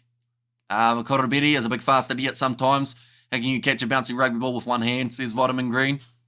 And Australia Valentini, Argentina Pablo Matera, Savia for New Zealand, Peter Steftatoi for Razor. You didn't listen to me, Hamish says stay hunky. Whereabouts? I'll debate or box you either. Schedule this event ASAP. I think like 3 people would watch us box stay hunky. They'll probably be me, my mum, and my dad. If we're lucky, George might watch. Give Artie a chance, let him play at 7, says Eric. And well done, Aussie, says Sandor. But yeah, they've been able to defend that one nicely. I've just been in a very chatty mood that at times we haven't even mentioned what is going on in this game. I do apologise for that, ladies and gents. So much to talk about, isn't there? 35 minutes remaining and a very close game between these two teams here. Currently 5 meters out from the line. I would watch you box. It'd be a very short video, or a very short live stream, I'd say. I'd gas out after one punch, be like, all right, I'm done. And then just call it quits. Irish versus Sonny Bill Williams boxing match. I mean, I like using my brain, though. You know, I like being able to think without having, like, dementia or having CTE, which I think I would get from a boxing match. Historically, AB still number 1. If South Africa win the next World Cup, though, especially if they stay number 1 for most of the cycle, maybe a debate between South Africa and New Zealand. Now it's kicked back into the pocket. Denny does get it into touch, but not a huge amount of distance there. I almost called him Den Donaldson, but that's not quite his name. It was Ben Donaldson in that number 10 jersey. I think that Australia have played a lot better now that Noel Olesio is not in that fly half role. No, Ethan, no, says Sandor.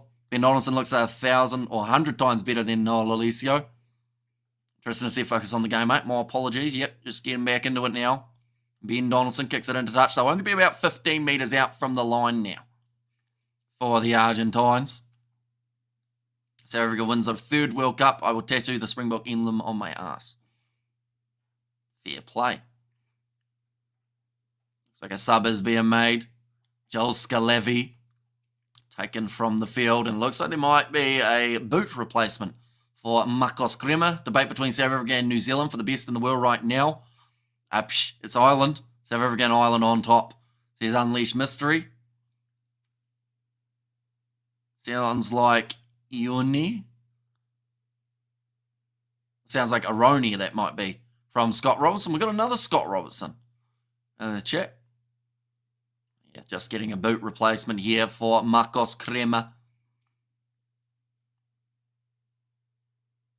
Wonder what it is that made them take Scalavi off. Maybe it was just because it is a hot game. South Africa on top, not Ireland. South Africa 1, Ireland 2. Battle for 3rd. Maybe New Zealand edging it. Cheers, Ethan. But yeah, it is crazy how quickly the world rankings can change in terms of those top sides.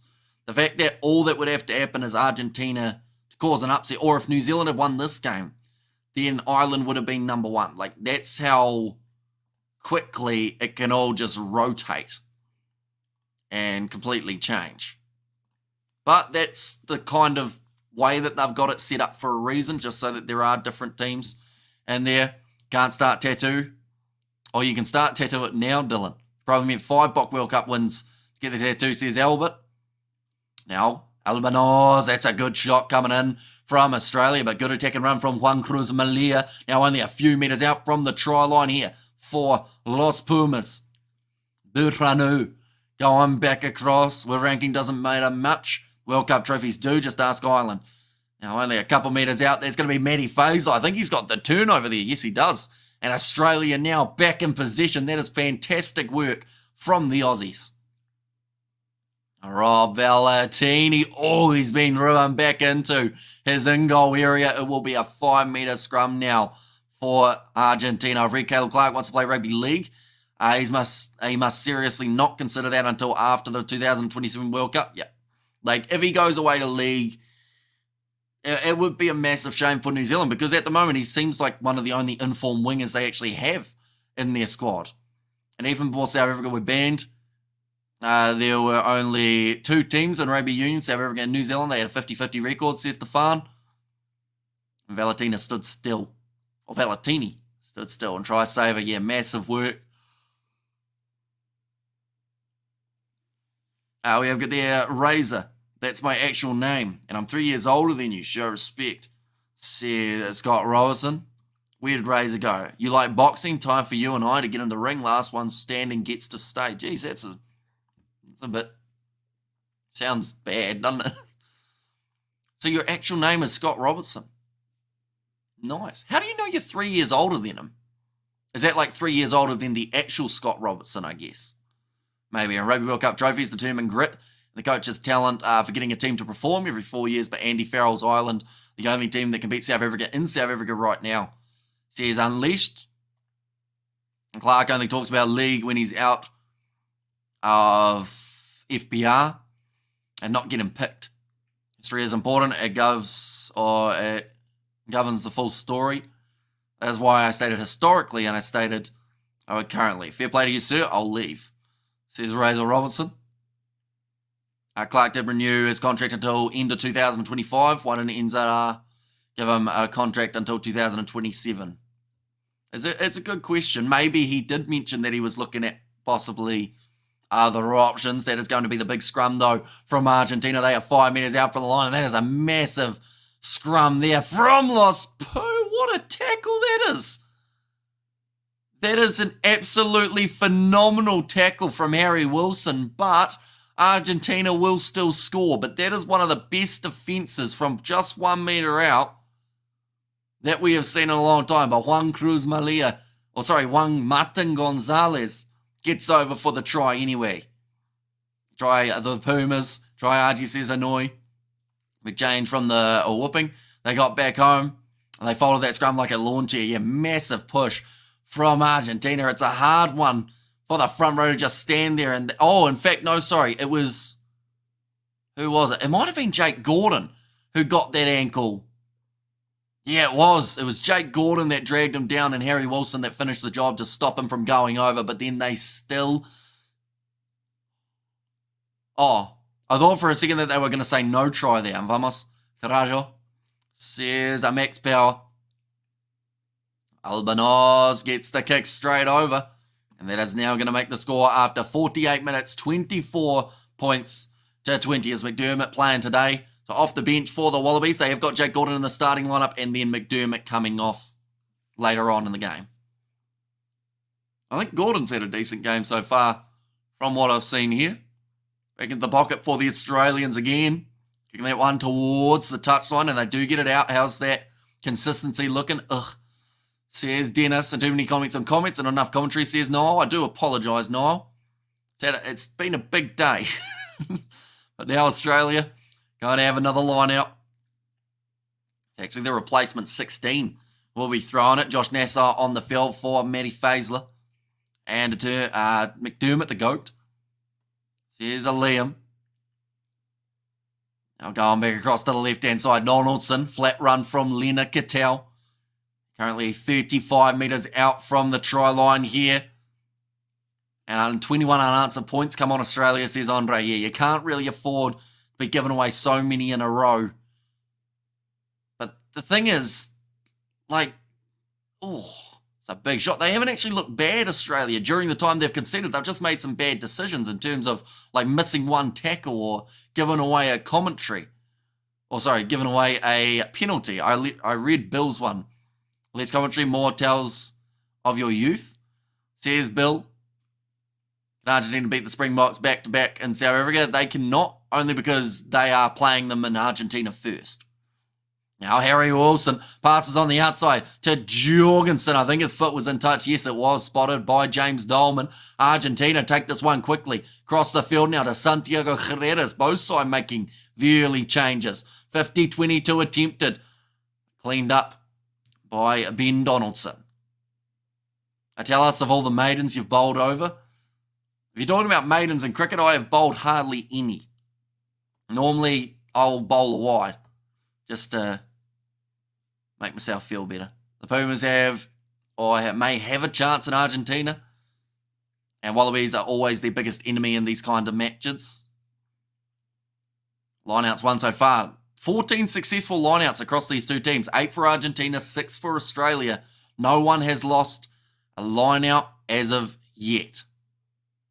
And they lost the lineout right when I said it. Commentators curse strikes again. And Australia managing to get the turnover. Lineout goes out wide to Max Jorgensen. Great driving tackle from Mateo Carreras, and he bundles him into touch.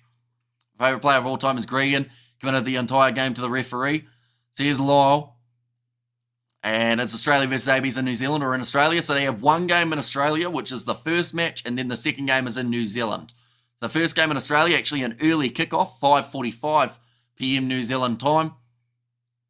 Game taking place in Argentina is at 9 a.m. New Zealand time, so that's actually 11 p.m. for you guys in South Africa.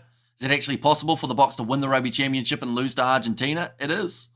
They can do just that. Like, they currently can't lose the Rugby Championship, but they can lose one of their 2 games to Argentina if they aren't careful. Tactical wide bowling, clever. Lull the batsman into a lapse of concentration, says Ethan. I often throw in the double bouncer too. That always works a treat. It's going to be kicked downfield. I've actually bowled way too many double bouncers in cricket. I think I've bowled 2 or 3, which is far too many. Now Donaldson creates more of an angle to be able to clear his lines, but this one will not go into touch. Now Juan Cruz Amalia. The double bouncer, says Ethan. Yeah, it's just a ball that you hate to bowl, but it happens occasionally and you just feel terrible about it. Definitely when I've bowled a double bouncer that hardly even hit the pitch. And that was last year. Was at 14 for Australia, never seen him before, so it is Max Jorgensen. He's still one of the younger players, had his debut, I believe, last game up against Argentina, but still has a bit of work to do, I would say. For Australia in this Rugby Championship, it's been pretty much the main tactic is get everyone some game time. There is hope for the Pumas, says Mervyn. What's your opinion on Razor? Do you feel he has grown into the position, or I didn't see any creative set piece today at all today? Says Unleashed. It's easier when your team isn't giving away 13 penalties and dropping the ball, though. You know, like, that helps for a coach. If your team are actually doing what you tell them and they can execute it, that's a big difference maker. Ball gets stuck in the hand, yeah, because I bowl leg spin. So every once in a while, you know, the fingers just drag it down with it. What about your batting? My batting doesn't go badly. I've still got like 7 or 8, if not maybe 10 GoPro batting videos that I haven't released because I haven't edited them. I've got the raw footage of our games. Like, even like a wicket keeper camera and whatnot's been quite cool, and also umpire cam. I've been having fun with the camera. Sounds dodgy. Looks like a late start for the Argentina team, says DMX. Well, I think what we've learned throughout this Rugby Championship is it's not how you start, it's not how you go in the middle, but it's how you finish. We're getting into that finishing stage now. 25 minutes left. Argentina have got themselves another scrum this time, only sitting about maybe 10 metres out from the line, if not a little bit closer, maybe about 7 by the time it goes out the back. This will then come down to the captain, in my opinion. Says Mr. All-In. Big push from the Aussies. And now Argentina fire back with a big scrum of their own. It's another penalty against Australia. She's a game of 2 halves. Do you watch the BBL? I do indeed. Coming back soon, which is great to see. Hamish, we know you do some fishing. Do you do any hunting in New Zealand? I do not, no. Only fishing. Those ones. What about a googly? I can bowl off spin as well normally. But I just don't stick with one for long enough. There you go. Batsman first in. Okay, I'll look for those vids. Says Ethan, are you right-handed or left-handed? I'm right-handed. Now, Argentina have another big decision to make. Do they want to go with a scrum again here? I would say it would be a great choice, but then at the same time, if they take 3 points, this would get them ahead by 7. Looks like Tate McDermott now. Sub is about to be made, but the scrum is the call from Argentina. Jorgo, how's he doing? I played with his uncle. His dad's a beast, says Scott Robertson. He's had a rough start to this game, I'd say. Like, he's had a couple decent runs, but hasn't really been given a lot of space to be able to work with. John Earls. And whoever wins goes to second place on the table, says Annoy. That is correct, yep. Massive chance for one of these two sides to stay second, maybe for... Well, you get to stay second for 2 weeks anyway. See what happens. What time for the end of the game. So we've still got another 25 minutes left for Rafael in this contest. Argentina versus South Africa for the Rugby Championship. Says QQ. Yeah, to be fair, that's a point. If Argentina win this game, if they won both of their games up against South Africa, they could actually win the Rugby Championship. I don't think of that. Pretty much as soon as they won this game up against New Zealand, I said that the championship was theirs, but maybe I got a bit too ahead of myself. Do you support the Brisbane Heat? I don't mind the Brisbane Heat. Like, they're all right. I used to like the Thunder, and then I like the Melbourne Stars. I just pretty much like there's players that I like, not so much the team, if that makes sense. Like, I kind of rotate between which players I like. So then that's the team that I like the most. Bro, do you support the Brisbane Heat? I'm unsubscribed. I said that I don't mind them, though. Like, they're all right. I just like them back in the day of A.B. de Villiers and Brendan McCullum being in their lineup. Now, big push from Aussie, but once again, not able to get that scrum going. Great ball to Lucio Cinti. Now, Pablo Matera, he's over again. Argentina, 5 meters from the line. They are relentless in this contest. New Zealand should have 2 teams in the Aussie Big Bash. Says Hanoi. Saturday night in Spain. So I'm cracking open a beer. Cheers for the great commentary, Amish, says Nick. Thank you very much for being here. Of course, anyone who is new to the channel, of course, be sure to hit that subscribe button. Argentina really finding their feet in the second half. Australia, they were at one point in this game, they were 3 points to 20, weren't they? In this contest, and now they are sitting 29-20 down. Down what a try is the Rugby Championship bonus points. The same as in the World Cup. So you have to win by 3 or more tries. So that is the difference between that and the Rugby World Cup. A little bit different. What happens if South Africa does a clean sweep of the championship? Then they would, of course, win and keep their number 1 spot at the top. Tell me what team you support and I will reconsider. I haven't seen the squads yet. I think they're, like last year, I can't even remember who I was supporting last year in terms of what team I don't mind the Scorchers, but then they might have beaten, no, the Brisbane Heat won, didn't they, last year? Now that I think about it. Pretty sure they were 20-3 up, says Ethan, but now going to be kicked off by Australia. They're currently 31-20 down. This has been an extremely high-scoring game. Valid, I will like the video. Cheers, Liam. This is good for Argentine rugby. If I must look for an overall positive, says Inouye. It's going to be kicked downfield. Argentina not finding touch. Here's Andrew Callaway. Going back across to Tom Liner. And 20-3 for the first half. Almost over. Argentina been scoring since back-to-back, says Andre. Yeah, the moment Argentina, they need one more try to be in a position of a bonus point, which would be pretty intriguing for the overall Rugby Championship as well. I guess it would add a little bit more tension to the next game, so maybe that's what we want. We want to see Argentina get at least 5 points. Well, get the 5 points, I should say. This one, Aussie was better under Eddie Jones. 4 tries to zip since. Alcohol after round 1 finally sweating out of their system.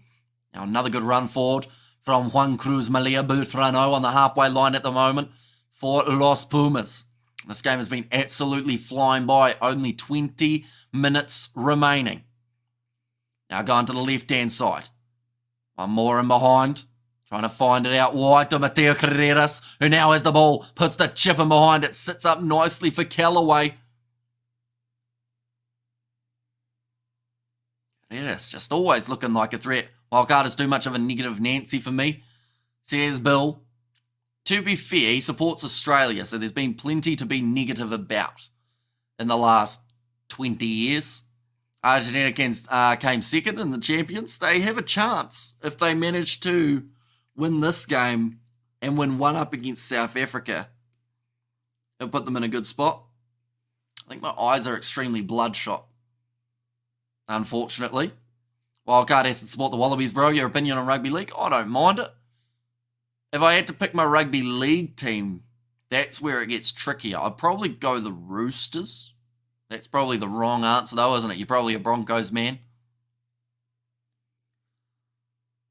So far, Australia have not lost the line out Argentina have lost 2 since I mentioned that they almost lost that one as well. But Burrano keeps it in hand. Dave McDermott, big contact coming in when he cried during the World Cup, poor lad.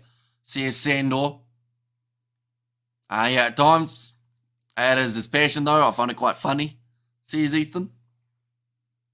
One of your eyes has decided to malfunction. That's fair, Hanoi. Out to the right-hand side, Burrano. Well, I can't talk considering the Roosters are actually in the finals. So here's Liam. Yeah, I think that Tedesco's the reason I'm a bit of a Roosters man. And now that Mark Nwanganitawasi is there as well, he had a try on debut, which was great to see. There's a penalty now again going the way of Argentina. Now they have a choice here. I think if you're Argentina, you kick for the corner. You're ahead by 11.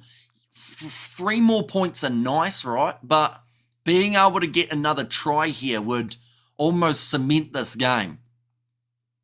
His 14 points lead is great, like I mentioned, but in this game it just doesn't feel like it's going to be enough. Is Rugby Union the biggest in New Zealand, or League? Union is bigger, but League does still have some decent support overall. But yeah, James Slipper chopping out the knee. It looks like Thomas Gaucho has actually suffered the injury from that chop tackle. Need to go for a bonus point, says Mikhail, and well, what a score so far. It's been an extremely high-scoring game between these two sides. We've already had, they've taken the 3. I don't think this is the right choice. Like, you have to show that you want to win. And you have to show that you want to win the Rugby Championship here, even if you struggle. Like, up against South Africa, you go for the corner, don't you? As every commentator thought the team selection was a joke. Says Peter Wild. Okay, that's a relief. I don't want New Zealand going the wannabe way, and I think Wildcard should know the state of Australia rugby by now. But it's entertaining. What's your opinion on Reece Walsh? Decent player. Overall. I slept with the dirty player. I thought it was Tupou. Now lining up this kick. I still don't think this is the right decision. Definitely if he misses. He has got it over. Glazed it very hard. Says Liam there. And that is now going to make the score 34 points to 20. So a 2-try lead now for the Pumas. They can start trying to attack. But how dangerous they've been 5 metres out from their own line. Or sorry, from Australia's line. I would have thought you'd go for it. And see whether or not you could get yourself another try to give you about a 20-point lead. A big run forward. It'd actually be less than that. It'd be about 18. Best player on the Wallabies squad. I still think that Valentini does deserve quite a bit of credit. Harry Wilson will go into it in terms of slowly getting better. Callaway hasn't really stepped up this year as of yet. They need a bonus point to get even closer to South Africa. Exactly right. So, like, you can't afford to not attack. Definitely because Australia, I think, still have 1 or 2 more tries in them. And maybe that's why they wanted to make sure that they had that 14-point lead. But there's still time in this game for Argentina. Oh, it's a great steal in the breakdown. I think it was... Eduardo, was it? Yeah, Eduardo Bello does manage to get the turnover for Argentina. Now Lucio Cinti, sell the dummy, Santiago Herreras. Now Burrano going across field for Molina. Gets the offload, and Argentina will score again. Oviedo is the try scorer. Rob needs a haircut, says Liam. Damn, that was too easy. Who's your most smarterest subscriber? Good question. I learned the other day that some random YouTube channel that's like a South African podcast channel subscribed to me, and they have like 250,000 subscribers, so they are the most subscribed channel. I don't know about the smartest, though. They were hearing you, Hamish. Says Mikhail was trying to stream the game on my PC, which apparently is too ancient on stream, or to stream on Windows 7s. And his own personal headgear, Rob Bellatini. And holy moly, says Jonas. Yeah, fantastic try for the Argentinians. Now up to 41 points with this kick going over. Hamish, do you think South Africa will struggle against Argentina? It's a really hard one, isn't it? Because Argentina can play like this one week and then they play like they played up against New Zealand in the second test the next week. You know, like they're one of those sides that consistency just isn't there. But if they play like this, with the exception of the first 15 or so minutes, they could push South Africa. But they have to make sure they play like this rather than playing like they did early. And play better than they did in the first match as well. Box and Argentina will be a good match, says Hanoi. Wildcard is going to go crazy again. It also depends on which team South Africa could go for, says Ethan. In fact, Argentina is inconsistent, says Liam. Nicely taken by Argentina again, though. But at the moment, they are in the position of a bonus point. Now, a rolling maul. Josh Canham onto the field. That is for Nick Frost. Oh, man, it's going to be epic. I wouldn't watch with headphones, says Sandor. Wildcard is raging about New Zealand rugby today. He's probably popping some blood vessels right now. Do you eat kiwis? I do not, no. Unless you're talking about the fruit. But then, in that case, no. Because I haven't had a kiwi fruit since primary school, I don't think. I don't know why. Just haven't. Might have to try one. Again. 14 minutes remaining at the moment in this contest. Josh Canham getting the chance late in the game. Bro, kiwi fried chicken is so good. Hamish eats heaps of kiwis, says Sandor.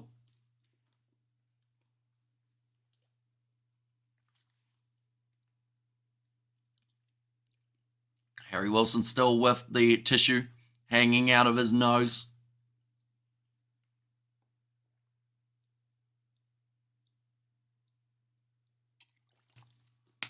I've seen enough 38 unanswered points. Australia Rugby hasn't been the same for a while now. Disappointing to see. Nice run from Kurumbetti. And he's gone into touch. Brilliant defence from Thomas Albanoz. Saves the try. Kilo of Kiwis. 2027 World Cup prediction. I think you still got to go. Like, South Africa are going to be up there. But Albanoz. Brilliant defence. Try saver, says Sandor. I like this bonus point system. You have to score your tries, still keep the other team out, says Nick. Would you rather eat one kiwi-sized kiwi fruit or fight 1,000 kiwi-sized kiwi birds? Kiwi-sized kiwi fruit. Kiwi-sized. I'm so confused, Dylan. I'll just eat the fruit, if that's an option. America needed to score that, says Hanoi. Now 10 metres out from their line, Argentina. 13 minutes remaining. Grondona is now onto the field as they have gone with the 6-2 split, and Argentina not able to get it out of there. So that means now Australia have got themselves the scrum only 10 metres out from Argentina's line, but 11 handling errors for the Pumas so far in this game compared to the 5 of Australia. They haven't had a great game per se, but they've still got 41 points. So imagine if they can cut down on those errors. Less of a hassle. How much is the jet lag affecting the Wallabies for this game? Says Cited. My heart goes out to Mackenzie being a chromosome short. Adding to the AB's defeat, maybe including persons with disabilities. Not such a great idea, says Johan. The Box did it with this much time last week. Not over yet. And 2027 Rugby World Cup will be good now. Every team is getting better rather than the Springboks and the All Blacks smashing everyone. Says James. Welcome in, James. Langy Gleeson. Also now onto the field for Australia. Still 12 minutes left. Would you rather eat a bucket of KFC or a bucket of Nando's? Probably KFC. I haven't actually had Nando's, so I wouldn't know if a bucket is too much. Just got back home after watching the Box versus New Zealand. Was a great game, says Kalen. Yeah, very back and forth and, of course, close, like it always is between those two sides. No jet lag. They were in Argentina for 3 weeks now. The Box had jet lag when they went to Brisbane, says Andre G. As a Box supporter, we should be curious of Argentina. That is a big push from Argentina, but they have given away the penalty. Tate McDermott takes the quick tap. Only a couple metres out and he scored the try now. Tate McDermott making the impact. This game is not over yet, ladies and gentlemen. There's still time. Seems hometown advantage is huge to get wins as South Africa has shown. But will be interesting, or will get interesting, the champs playing at Eden Park next year, says Laurie. And Nando's edges it. I think I'm on now. Hamish says, Ethan. See, I haven't tried it though. So it's about 5 players, and McDermott just hustled through all of them. We won't let them play like this, says Tristan. And Ice Aussie says, Cello and try time. Says Taylor. Now, Tom Liner, he's only got 4 points from his 3 caps. Nando's isn't in New Zealand. I think there's one at an airport maybe in Auckland. But Liner gets it over. Crucial points, 27 points to 41. Have you ever had Briveles? Is that the sausage, Johan? No, that's Brewers, isn't it? What is that one, Johan? Do let me know. Thanks for the commentary, Hamish. Deserve a social media trophy, bro. Says Laurie. And given that Nando's doesn't sell buckets, filling a bucket with Nando's would cost about $100. It's a hefty price, isn't it? I'm still on for the 41-41 draw, says Darren. And Nando's is on the North Shore. Says Stefan. And Box will select a weaker team to travel to Argentina. Watch the press conference. It sounds like they already know the team that they want to send over, says Kalen. Yeah, so hopefully they'd let us know soon. Like kind of Tuesday would be ideal. That would be what would suit me. Hopefully Rassi takes that into consideration. It means that you braai like lamb chops and steak and borwas, which I still say wrong. Yeah, see, I know a braai, but I didn't know the longer form of it. That's a nice run again from Juan Cruz Malia. Gets the offload away to Gonzalo Garcia. Big chance for him around the side of the breakdown now. Lucio Cinti taken down. Garcia again going in behind Albanoz. Looks like there's an injury in the back play. One of the Australians just tripped over his own feet. Passing wide. Argentina, great hands here. 10 metres out from the try line now. A bucket of KFC meal is $65 here. And Nando's a more up market. Are you ignoring me, little boy? I'm trying to get through all the comments. There's plenty of them. You asked about Andre Pollard. I think he's a good player, but he doesn't quite bring that same attack that we've seen from Mani Libok and Sasha Feinberg, Ngome Zulu, but very safe with a kicking tee. Nice hands on the outside. Juan Cruz Malia gets another one. It's just no defence at times. And this one, yes, Bavisa is out for me, low all the way. Says Yako, fun fact, we've got a video that will be coming out tomorrow in the evening. In fact, I'd say like in 20 hours time or so, and I've done a video of who my best Springbok side to face Argentina would be. It's not based off who I think they will select, but who I think will be the strongest that they could go with. And I did put Eldrick Lowe into the starting side. Are you a watermelon enjoyer? I am a little bit, but I also find watermelons tedious because of all the seeds, and I don't eat the seeds because I'm fussy. Bonus point finally, says Johan. Yeah, they've taken that bonus point back now. They will need another try just to really secure it. Do you know that there is an Afrikaans community living in Argentina for 124 years? They escaped from the British in South Africa and went to Argentina to become sheep farmers. I did not know that. I think I just heard wildcard. Says Sandor, Nando's had the best TV ads. Looks like this is the end of Eduardo Bello, though, in terms of his performance in this contest. But 46 points to 27. Thanks for all the hard grind today. What happened at feed at the end of the Box match? It looks like Box will have 2 squads for Argies, says David. But yeah, it will be very much rotated, I would say, for the Springboks. There are seedless watermelons in Canada. Sounds like I need to go to Canada then. Just because, yeah, I just get annoyed. I slowly eat them. My bro probably hates strawberries. No, I don't mind a strawberry. Raspberries I'm not as big of a fan of. Same reason as watermelons. The seeds just annoy me. I don't think C.A. Eben Pollard will travel to Argentina, says Darren. C.A. will have surgery. Says Sandor, that's going to be nicely taken. Now going back across to the right-hand side, big collision between the two. Also seedless in South Africa, says Caitlin. Sounds like I need to go to South Africa as well. If South Africa experiments against Argentina, we might get smoked, to be honest. And Bro Pollard is the freaking goat, says Leah. Now McDermott, back across to this right-hand side. Seedless Grape, man.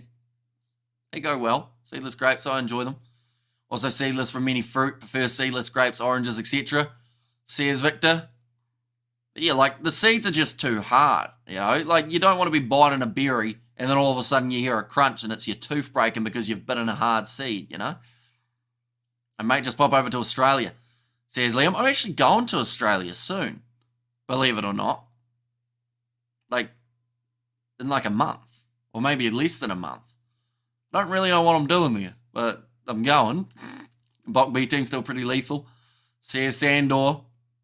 Yeah, I feel like those guys will probably, like, I'd like to think they'd still travel with the squad, but then maybe they'd be like, no, you can stay home so that you can spend time with your family before the November internationals.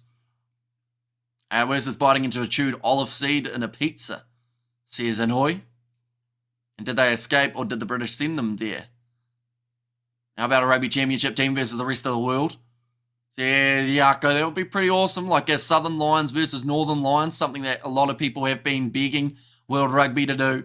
Need to go to Tonga, Samoa, or Fiji too, Hamish. Now, nice quick hands on the outside. Argentina, the defence is just not there for the Aussies. Argentina are going to bring up 50 points in this game. Peaches, mangoes, grapes and strawberries. Says Ethan. Come to Brisbane, says Liam. I think I'm going to Sydney. And then Newcastle. I think. Well, seems I'm missing a brilliant performance from Argentina. If I had to guess, I think. Says Caleb. But yeah, Argentina just keep on running straight through. And Australia have no answer for them. They don't have any defence at the moment. And this will more than likely secure that bonus point for Argentina. That'll boost them up to, I believe they'll be on 10 points. Which means there's still a slight chance that this Rugby Championship could be determined in Argentina. Argentina's second on the log. Eddie is crushing it in Japan. I would like to see him coach the All Blacks when they fire a razor. Wildcard is going to have a heart attack, says a 9 HD. And did not expect this well yet. For Australia to be up 20 points to 3, to then be down now by this many points is really, really poor. What about a world team versus South Africa in Pretoria? Says Gold Story Road. Would be quite a cool concept as well. 50 points in the second half. Says Vincent, Argentina are the new France of rugby from days gone by.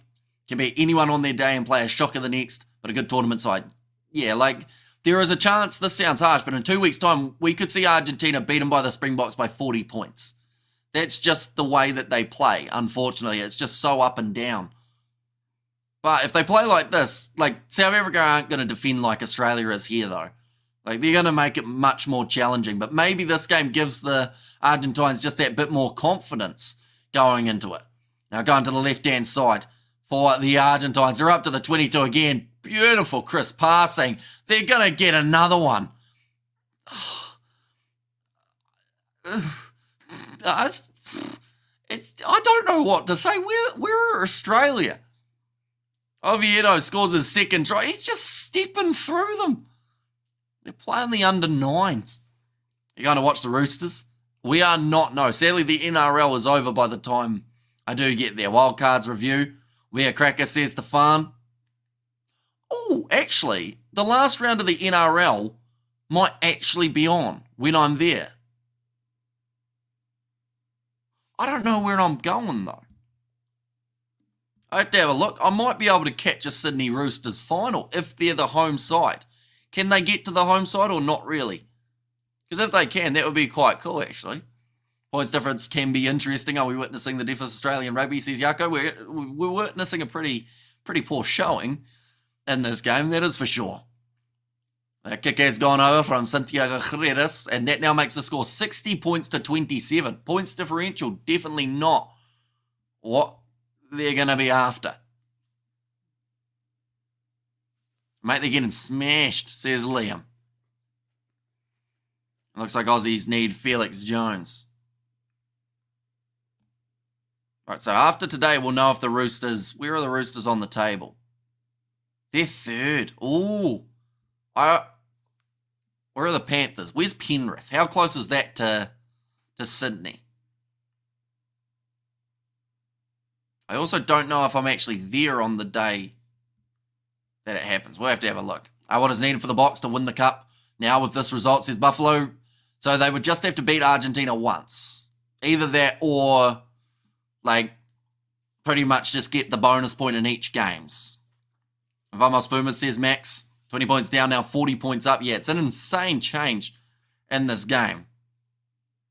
I'm going to draw it, Hamish. Says James, told you guys ABs won't match Box. Super Rugby made them weak. The Boomers will join the Box soon. Flipping ABs regularly, even winning a first series in New Zealand. And new supporter here. This is nowhere near the worst, says Gus. Going to be thrown in now. Once again in the hands of Argentina. They still have time to score one more. 1 minute remaining in this contest. Lucio Cinti bumping off another tackle. Here comes Mateo Carreras. He's going to be 1 meter short. Garcia almost dropped the ball and he's just thrown it into touch. You got their Wallabies now, mate. Wombats. Says Kono Wick. Hamish, mute to the camera. I don't even know what that is. Liam, I feel like I'm not hip with what the kids are doing these days. There's going to be a yellow card here for Andrew Callaway. Still 20 seconds remaining. Argentina will go for it again, I would think. What a shame to the Australian Rugby, says Pathili. Yeah, after such a strong start, display your jawline. But it's here. It's not really prominent either. Wildcard is going to cry and lose his stuff. Says Krumkai, a Box deserved to be champs, but still, South Africa bet the ABs in New Zealand. Or, sorry, till South Africa beat the ABs in New Zealand, I'm still optimistic for times ahead. And the Wallabies are struggling. Once again, Argentina looking for a rolling ball. And it's going well for them. Just at this point, they're 5 meters out from the try line, busting off the side. Ignacio Ruiz, Garcia, going across, quick hands, and it's another try for Argentina. This has been domination throughout the second half. They're scoring that quick that the scoreboard's not even keeping up. But this is the worst defeat that Australia have ever had up against Argentina. It has to be anyway. Okay, they're going upstairs. This might not be a try, but it's still going to be 60 points to 27 at the end of the day. This is just silly now, says Dylan. Yeah, it's like Australia have just given up in this contest. There's no heart at the moment. I think he knocked it on, says Sandor. This must be the worst Australian defeat ever, says Razor. It's got to be close to it, doesn't it? Kick out the ball, says that slow AMG. As a try man, says Cromkind. Right, they've just said if this isn't a try, it won't be Australia's worst defeat ever. But if it is, it will be their worst defeat.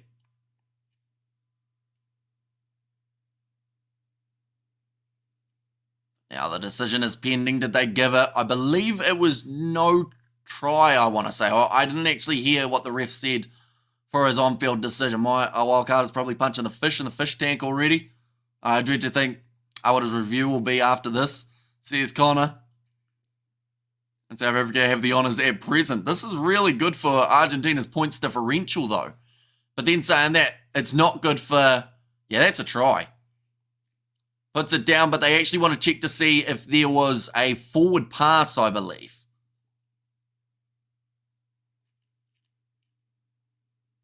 Nah, that's a pickup. It's clean. And that is going to be a try here, I believe.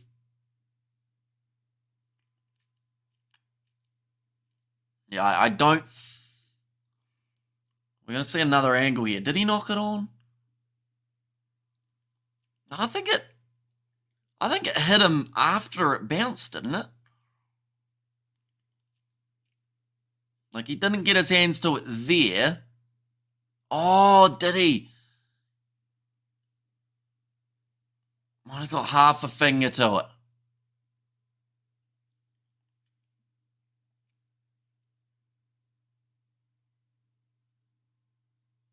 Okay, they've said it is a try.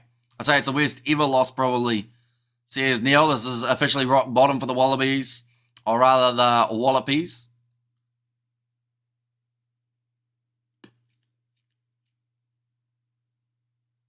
Okay, they're staying with on-field try. Can't pay Schmidt enough for this job. What will happen if the British, or in the British and Irish Lions series man explicit? And sheesh, says Zev. So it is another try. They've got an opportunity to get 67 points in this one. Badge for Schmidt. If he has this on his record and someone get the doctor wildcard, the man's gonna go berserk. And that's how bad all these are at rugby. And well, that was a game of rugby. Yeah, it was. It's certainly the opposite of 18 points to 12 that we saw in the last game. It's just an all-time low for the Australians heading into the Rugby Championship matches up against New Zealand just around the corner where the Bledisloe is on the line. They've got the home field advantage. That is in 2 weeks' time. We have to wait and see how they go there. But nonetheless, last kick of this contest, Santiago Carreras to finish it off for the Argentines. And he's got it over. 67-27 from 20 points up, or 17 points as the lead, or somewhere around there anyway, to be that high and then to lose by 40 points is absolutely unheard of. And they need to up their game. Imagine not making it out of the pool in their own World Cup. Says Johan, I'm proud of the Argentinians. They really turned it around though, 310. And how many unanswered points? Well, Australia did get a try in between, but they had about 20 unanswered points and then they scored and then another 20 after that, or somewhere along those lines. I got Wallabies in every bite and did not see a 40 points difference. I don't think anyone did. Definitely not after the start Australia had. They were 20 points to 3 up in this game. They looked all right in the early stages, but it went very badly wrong over the next little while, and that is something that they really could not afford. But Argentina, what a game. 67 points to 27. The Bledisloe 2 weeks away. We are going to be covering it on the channel, ladies and gentlemen. So if you are new, be sure to leave a like and, of course, hit that subscribe button. But I do thank you all very much for tuning in to this weekend of Rugby Championship action. Full-time score 67 points to 27. But we are back next weekend with a little bit of the Pacific Nations Cup. The weekend after that, we are back into the Rugby Championship. Tomorrow, we will have the video of us giving our Springboks prediction, or not so much a prediction, sorry, our Springboks XV that I think is the strongest that they could put into this Argentine couple matches. Same with New Zealand. They will be the day after, or the day after that. Nonetheless, do thank you all very much for tuning in. If you did enjoy, be sure to leave a like and subscribe to the channel, and I will see you all for the next